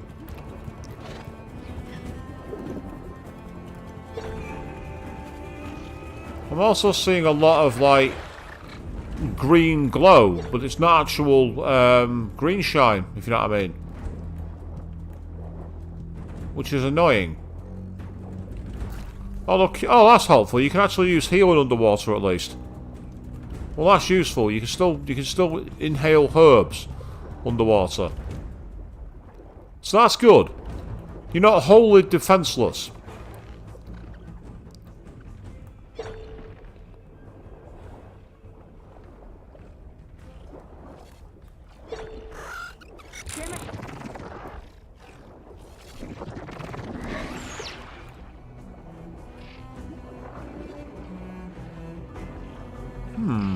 I wonder.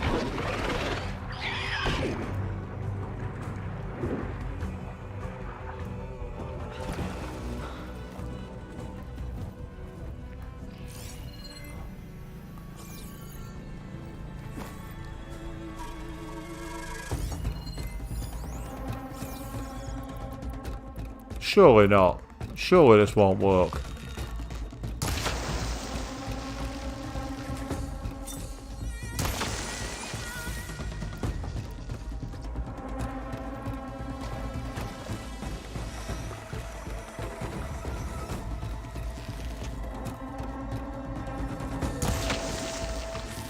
No, that doesn't work, unfortunately. Oh, that just blew herself up. Right, great. She managed to blow herself up on water.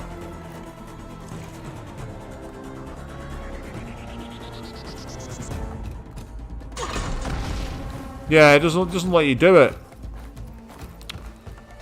That's just annoying. That's what that is.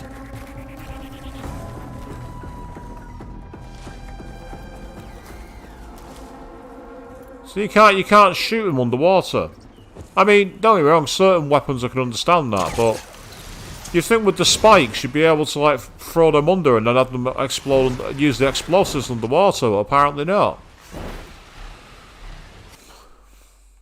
That is very annoying. Right, what's over here in the mountains?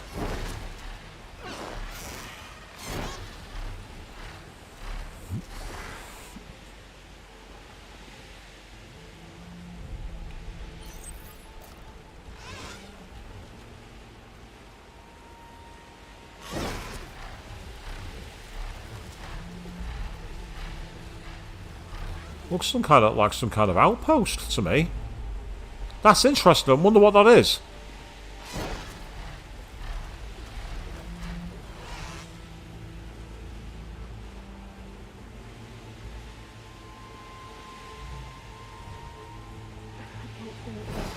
Gotta fly lower.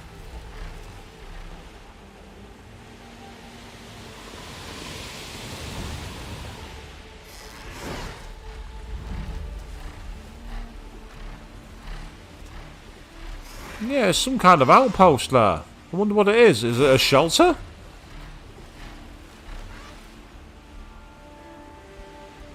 There's a flight recorder nearby. Ah. I can't see a way to reach the signal from here. That black box must have gotten there some other way. And down. Looks like I found a campfire too. And a trader. Hidden up on a mountainside.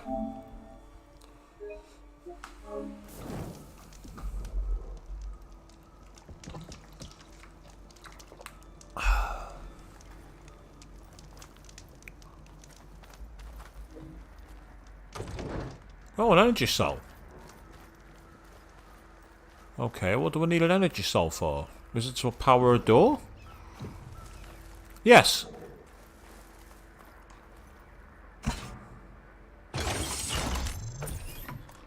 Well, how convenient was that?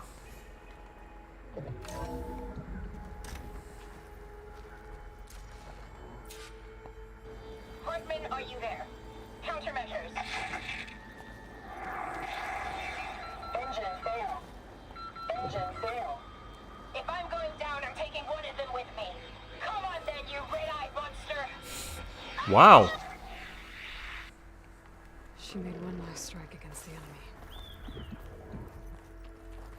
There's another locator beacon on the same frequency.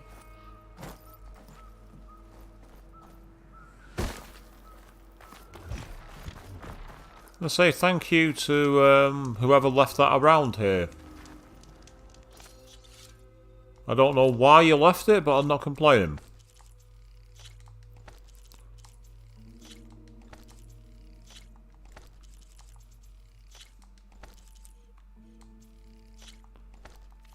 It's always nice to be able to get extra loot.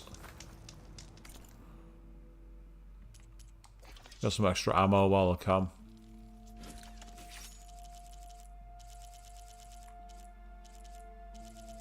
That's all I need.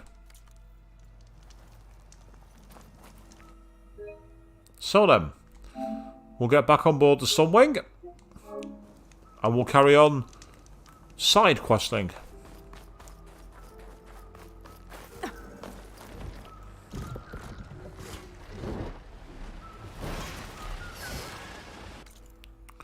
So according to the map, there's an unknown cauldron there. Oh, there's a metal flower there. Okay, let's go get it.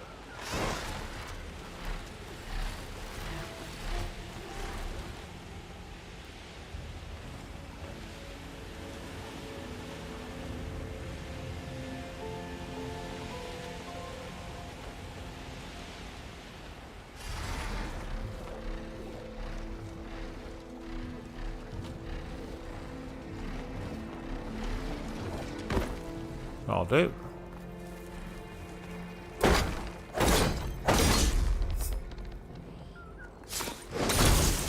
Cutter's working. And that's open whatever's down here. Looks like more green shine. Which is awesome. So we got more loot. Yes, what is it you like to do on your streams? Go looting. That's what I like to do. Another cauldron hidden over there as well. That's one of the races. I don't want to do that. I don't want to play Road Rash tonight, people.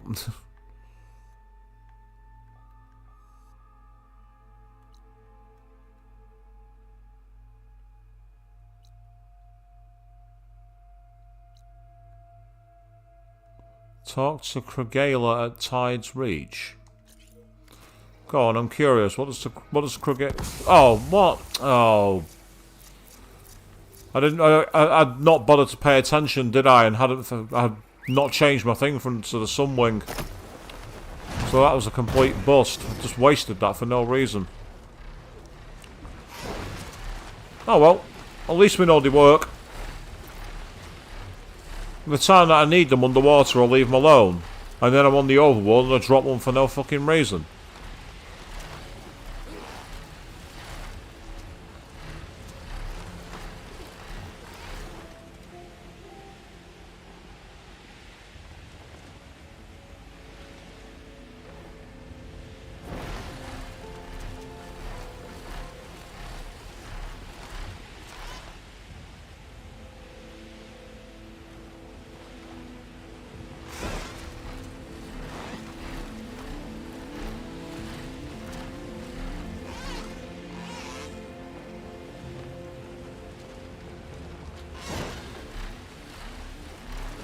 I'm loving the idea, by the way, that Aloy's flying on the beast where its wings essentially are like a solar panel.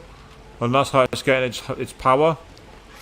I really love that. It's a very simple touch, but it makes perfect sense.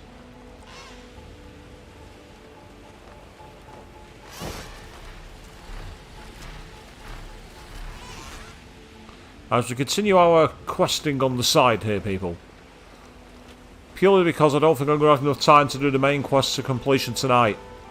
But that's okay, because we're going to be back here on Saturday evening. That is when we will hopefully enter the end game.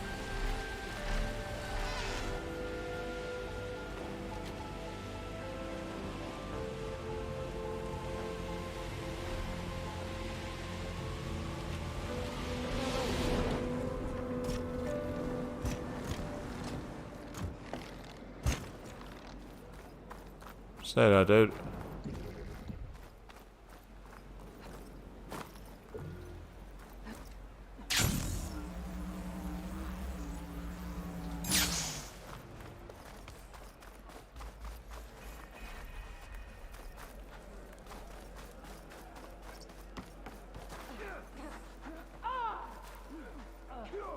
You're better than this.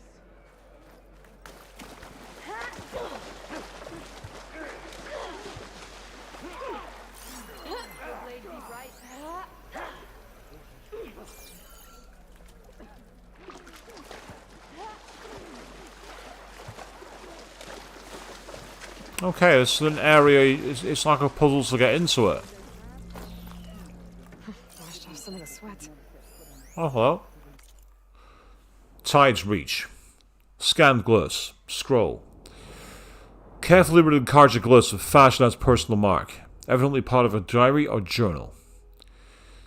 As soon as I was old enough to read, I tried to get my hands on anything relating to tales of adventure in distant lands. High-born and raised in Meridian, I was lucky to have access to the libraries of nobles and priests. My all-time favorite book was Considerate Udaine's account of the mysteries and the horrors of the Forbidden West, a lurid tome of brutal rumors and legends, most of which I now know are pure fantasy, but not quite all. One excerpt talked to me like a no other. A vivid third-hand description of a rolling lake so large and violent that no man could cross it. I always dreamt of seeing it. Today, that wish has been fulfilled. Earlier, we arrived at Tide's Reach, a raised settlement of wooden platforms built atop a ridge at the edge of a tree line. Near the entrance, the rocks and scaffolds blocked the western view, but skulking gulls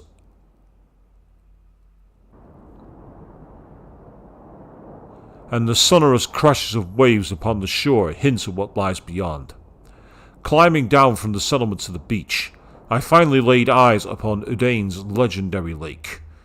The word does no justice to the endless blue.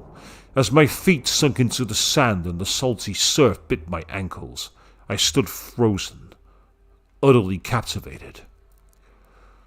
The surging of the water creates a calming sensation at the very same time it stirs apprehension at its infinite nature.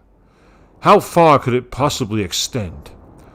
What causes the incessant pushing and pulling? And what is this shrouded like of spires where the sun goes to sleep?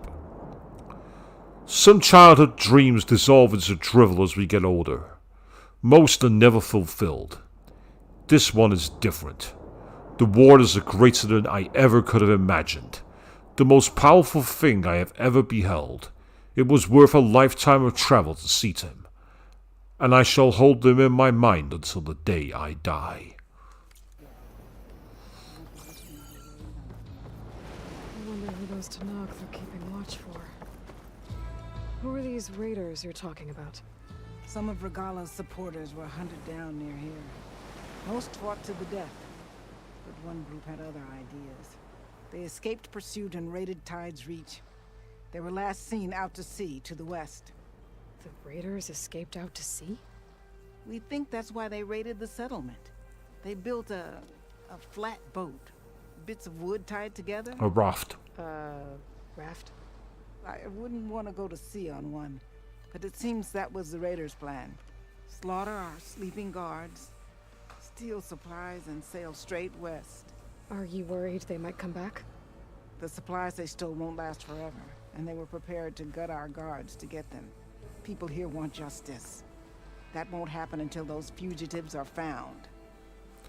The comparisons with Avatar. Search for those raiders. The comparisons with Avatar are even stronger here, it must be said. Right, okay. So let's go and find them. But first, let's actually get into the tide. He says and immediately falls into the sea.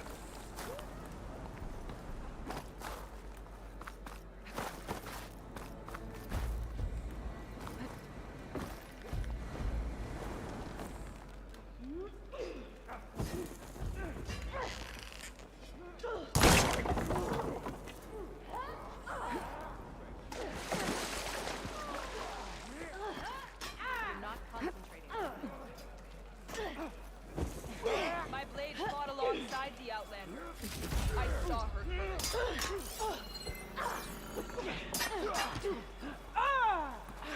Right, okay, so how do I get up there? May Regala's campaign come to a swift end. I have to do something. I can't just lie here. Maybe it's for the best. No. Stop saying that. Aha! That's how you get up there.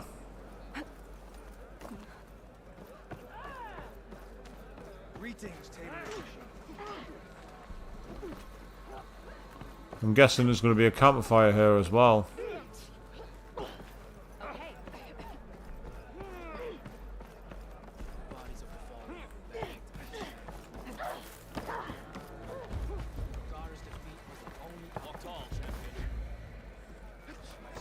This is a rather cool little settlement, isn't it?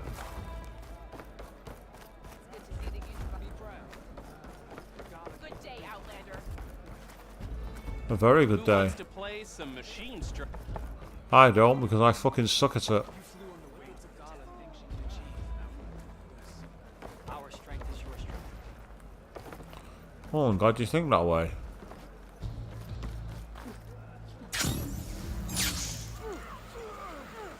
One enemy falls, another rises.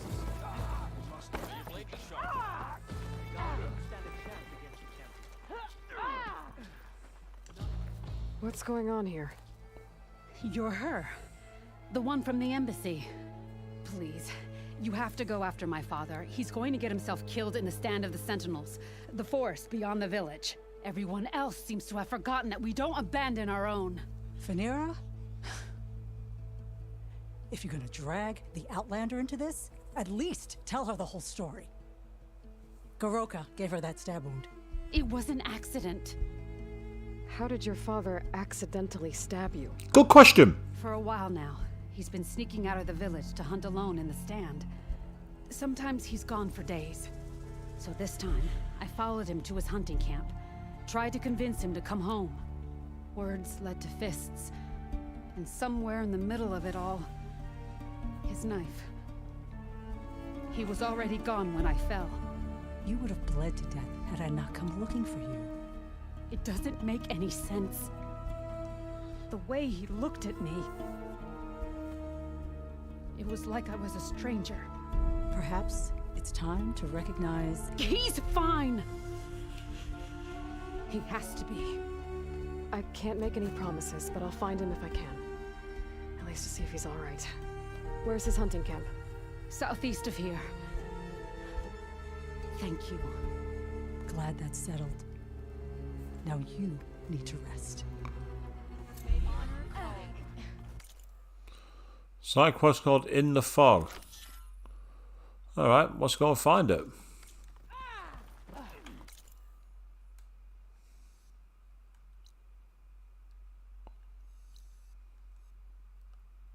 Yep, that's where it's based. In the interim, there is a campfire somewhere around here, and I want to use it. I want to save my game. Thank you. Yeah, to take to the sky, it's not that big a deal, really. You just need a special staff that can hack machines and Klingon. It's not as difficult as you think. Right.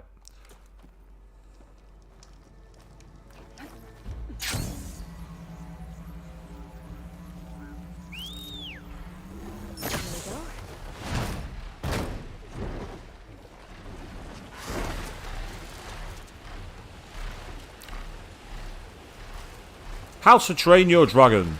Hack it like it's a computer. That's Aloy's version.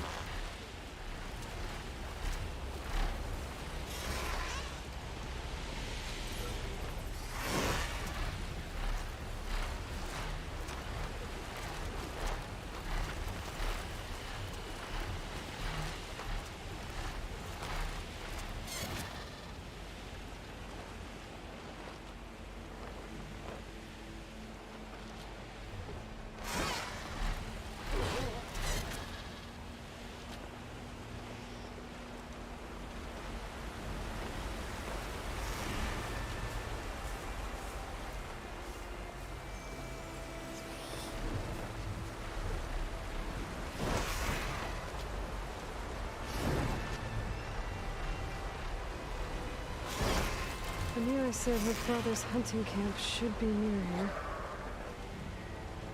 we can look at this. The hunting camp. This must be where Phaneira confronted her father. I might be able to pick up his trail with my focus.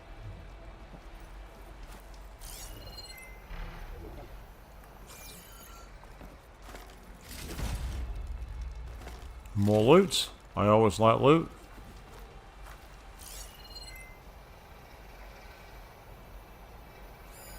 A jar of oil knocked over. Maybe when Garoka and Phaneira were fighting. Blood. Must be Phaneira's. From when her father gashed her. Let's see where this leads. And here's me thinking he was going to climb. I'm actually quite disappointed. Because the light's just flown over the mountains, save myself some time, but hey ho. Sometimes you gotta do it the old fashioned way.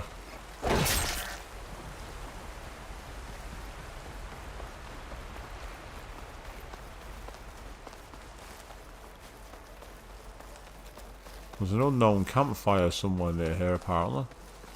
A claw strider. And a lot of traps. That must be Garoka. I better help him. Right ammo, the right machine. In this case, plasma. Outland! Let's see what you've got!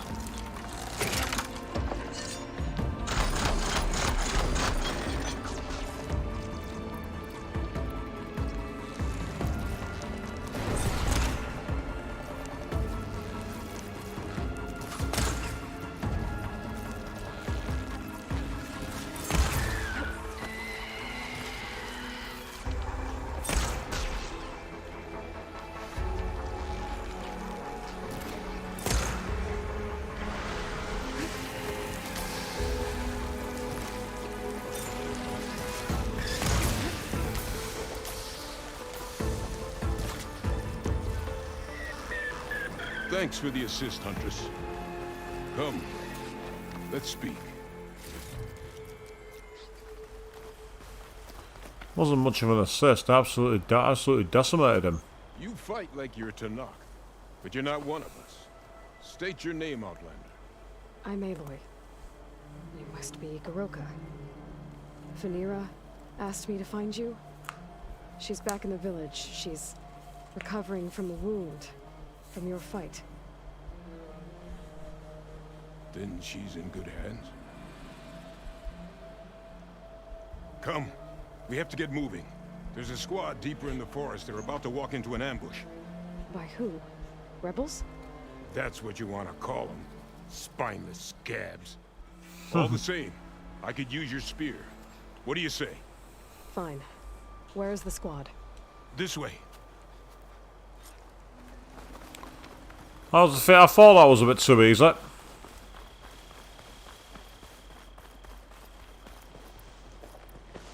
We'll make faster time if we cut through the Sentinels. How do you know about the attack? We've been watching enemy movements in the mountain pass. They've been trying to take our territory for years. This is just their latest attempt. Years? Gall's rebellion isn't that old. Something's off here. Sky Clan has found us! What? No, not them. The stalkers.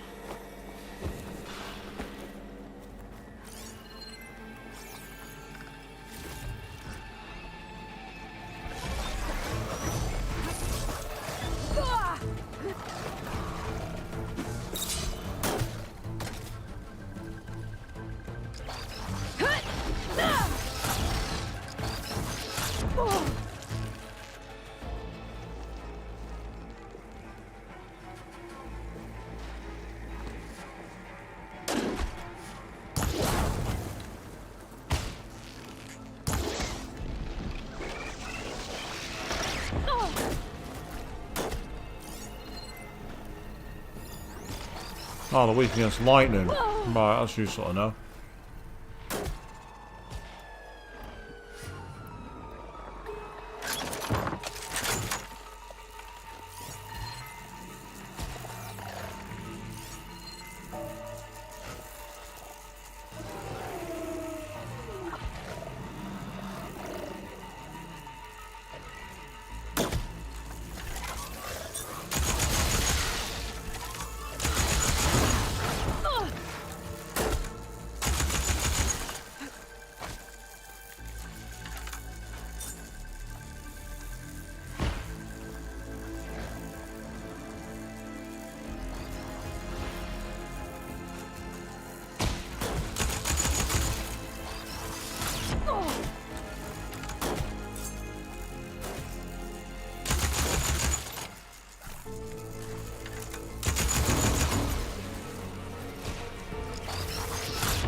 Start to see how useful this is.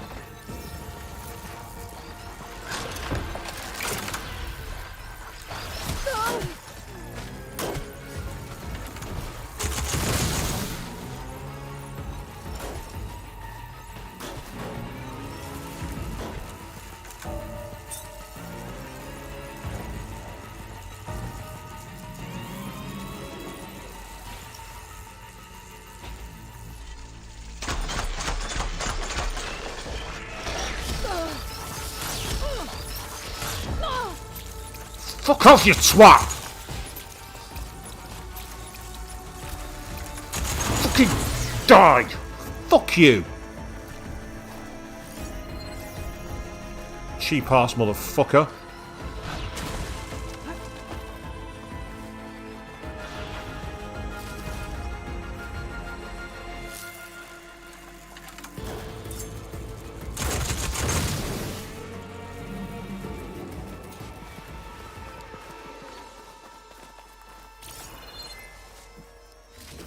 There we go. Fuck off and die.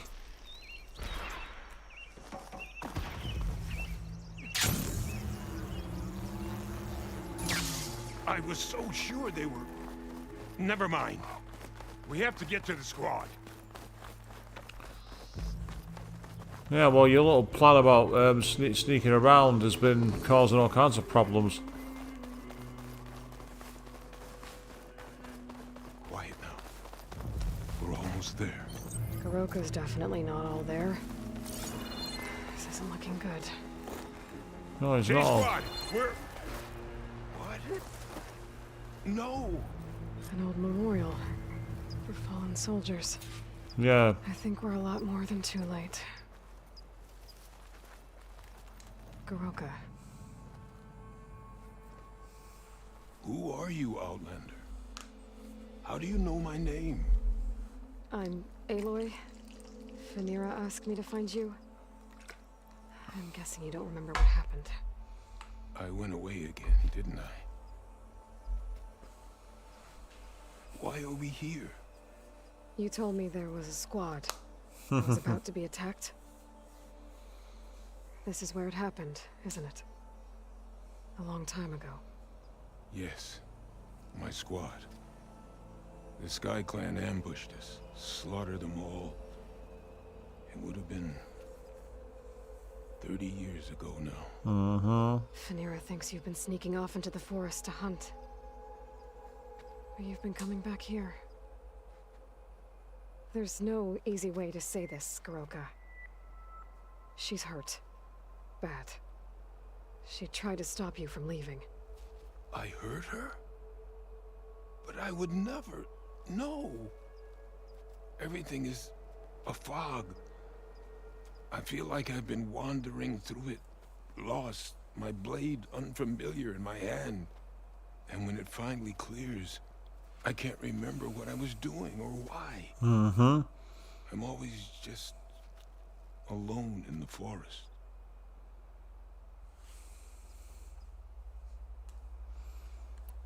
How long has it been like this? This fog? Weeks, months maybe. At first I thought it was a passing thing, like forgetting after a knock on the head. Then names and faces became difficult, and I started finding myself in the forest, unsure how I got there. Why haven't you told Phaneera? What was I supposed to say? That I'm unraveling like a frayed, weak rope? No! But look where that's gotten you. She has no idea why you hurt her. Yeah, Eeyore's right. You gotta come and seek help. But how do you say that? I mean, obviously, it's not like the modern world where you can get shit over. It's like, this is where everyone believes it's all mysticism and everything else. They'll think they've got the devil inside you. So the Sky Clan ambushed your squad a long time ago? We were almost through with our patrol. About to head back to the village when they swarmed us. I alone survived.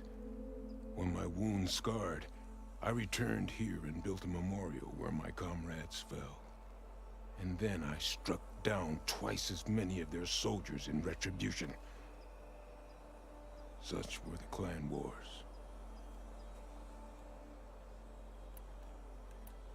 Earlier, you said the enemy had been trying to take the lowland territory for years.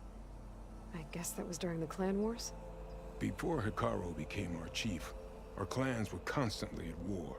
We fought over every inch of this forest. The ruined village nearby is a remnant of those days. No matter how many soldiers fell, there was always another vendetta to pursue. They say that's why the wood of the Sentinels runs red, for the generations of blood spilled. We should head back to the village. Wait. The memorial. It's missing a piece there. A marker of metal, made from the blades of my fallen comrades. Where is it? It has to be around here somewhere. I have to find it. I know it's here. Hey, calm down. Let me take a look. Okay.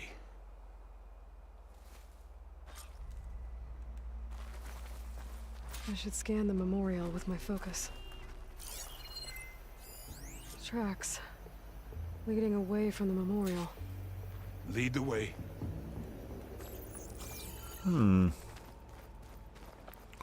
Intriguing.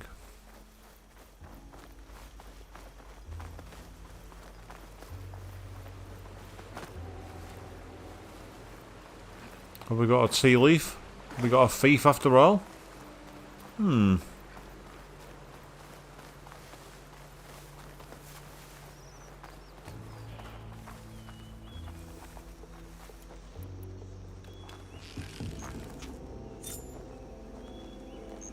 Clamberjaws. They might have scrapped the marker. Filthy scavengers. On your lead.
More clamberjaws.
victory!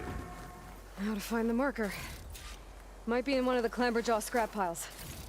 I'll stand watch in case more machines show up.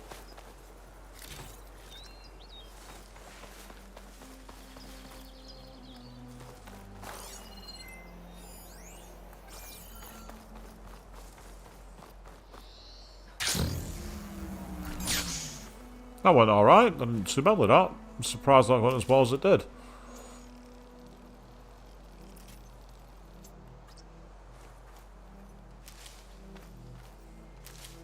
And we'll resupply on berries while we can as well.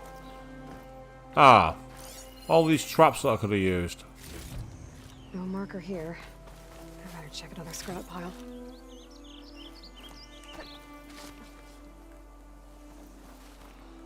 It's okay. Let's keep searching.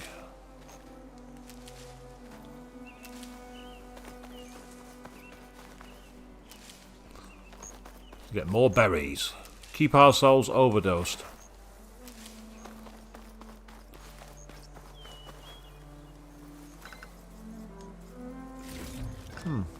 Thank you, I'll have that. That's cool.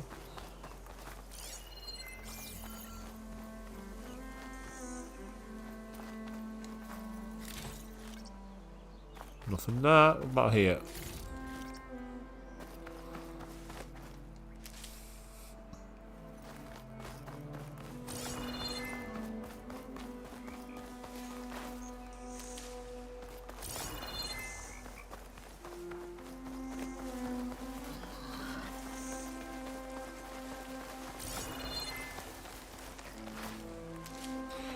Somewhere around here is that mysterious missing artifact. And I'm determined to find it.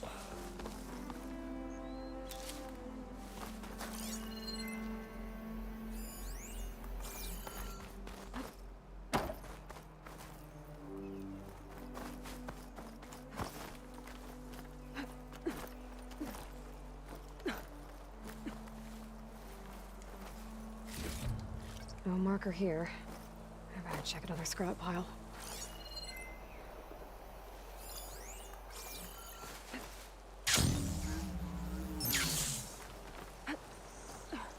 Let's go and check over here.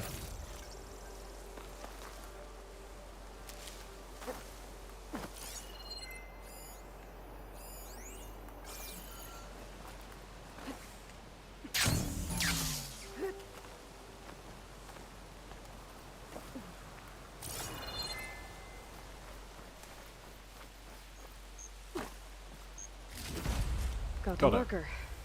Now to give this back to Garoka. There we go.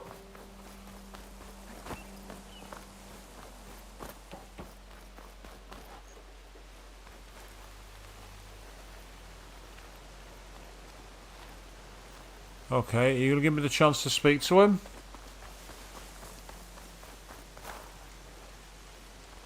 Game. Let me give it him back. Come on.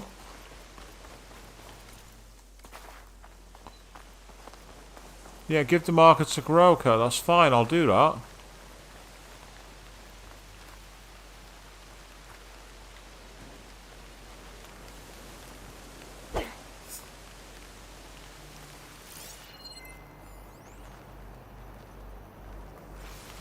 Yeah, let me talk to him then. Game, what are you doing? Right, hang on a second.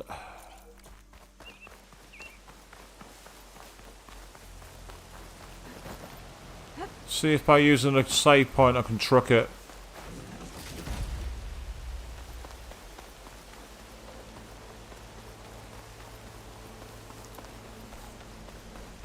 Because I've got the item and it wouldn't let me give it to him for some reason. So let's try and manual save it, see if that makes any difference. If not, I might have to very quickly end the game and reload it. Which is ridiculous and stupid, but that's as the game goes. Yep. Nice, peaceful cue to raid, and then afterwards what happens? Game doesn't want to play ball.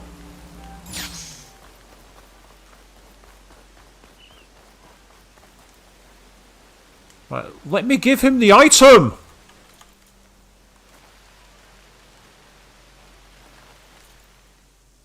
Yeah, it looks like it is a glitch. Luckily, I've literally just saved my game.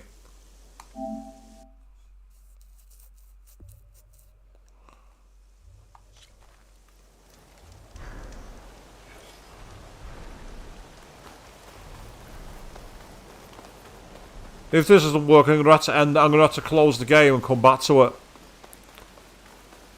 I hate glitches like that. There's no fucking excuse for them. Especially as the game only patched 2 days ago. That's inexcusable. Did you find it? Here. I think this is the missing marker. Yes, that's it. I'll return it to the memorial. You go on ahead. I want to spend some time. Remember my comrades. Are you sure? I'll be fine. The fog is gone for now. All right. I'll head back to the village and let Phanera know you're okay. Thank you, Aloy.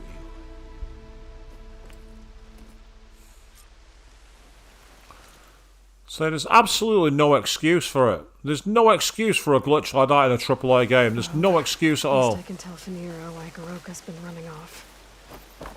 Back to Tide's Reach, then.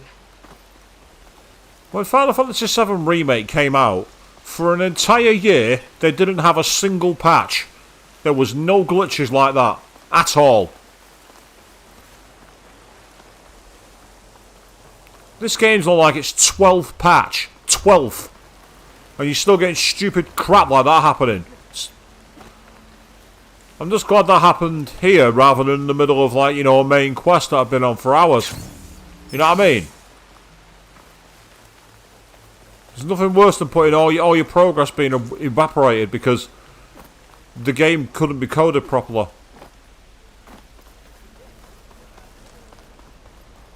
Strike true. You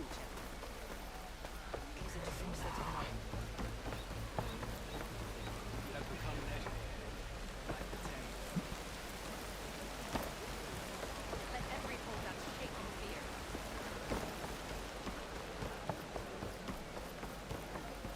She flew. I hear she stopped a war in the... Hey, stranger.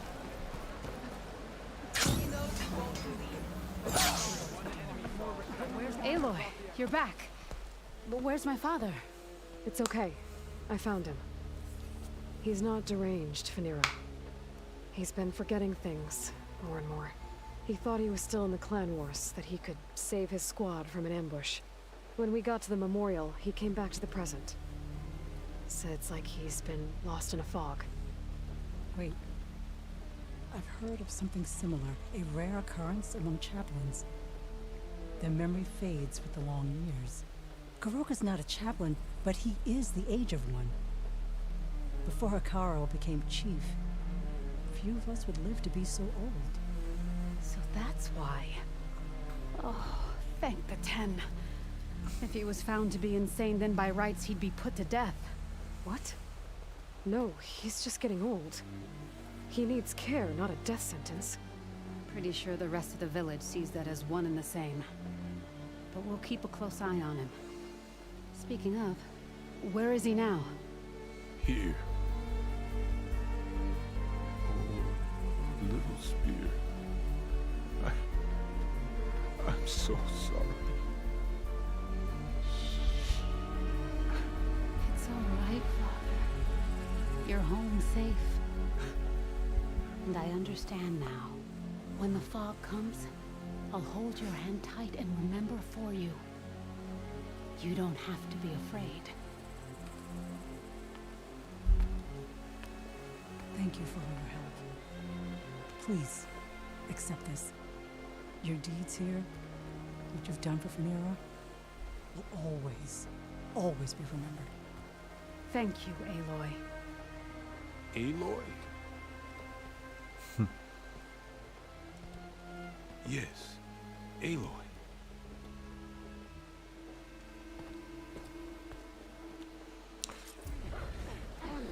Yeah, I agree. Very much a difficult concept. You're not wrong, Avian. Because it's difficult, really, to nail that kind of thing correctly. It's like, a lot of the time you get people say things like, oh, well, it's just because people are getting old. But then you look here and it's like, well, no, it's not natural. It can happen to anyone at any age, and it's why I don't. I'm always. I get what they're trying to do, but at the same time, the execution never impresses me. There's always something about it that's done wrong. It's just one of those things, like, you know, I've seen firsthand how it's not as black and white as they make it out to be. But it's cool that they touched upon it. It's cool that they gave an actual arc to it.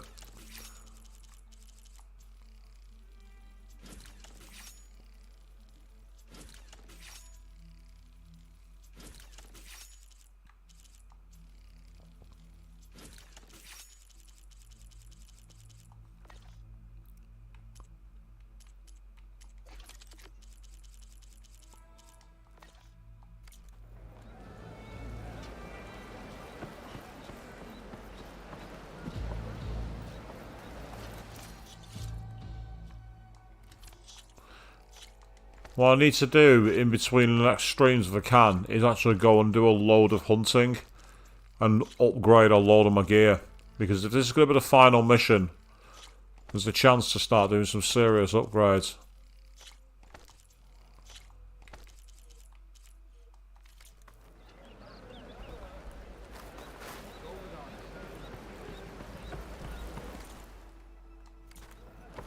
The 3 clans stand as one.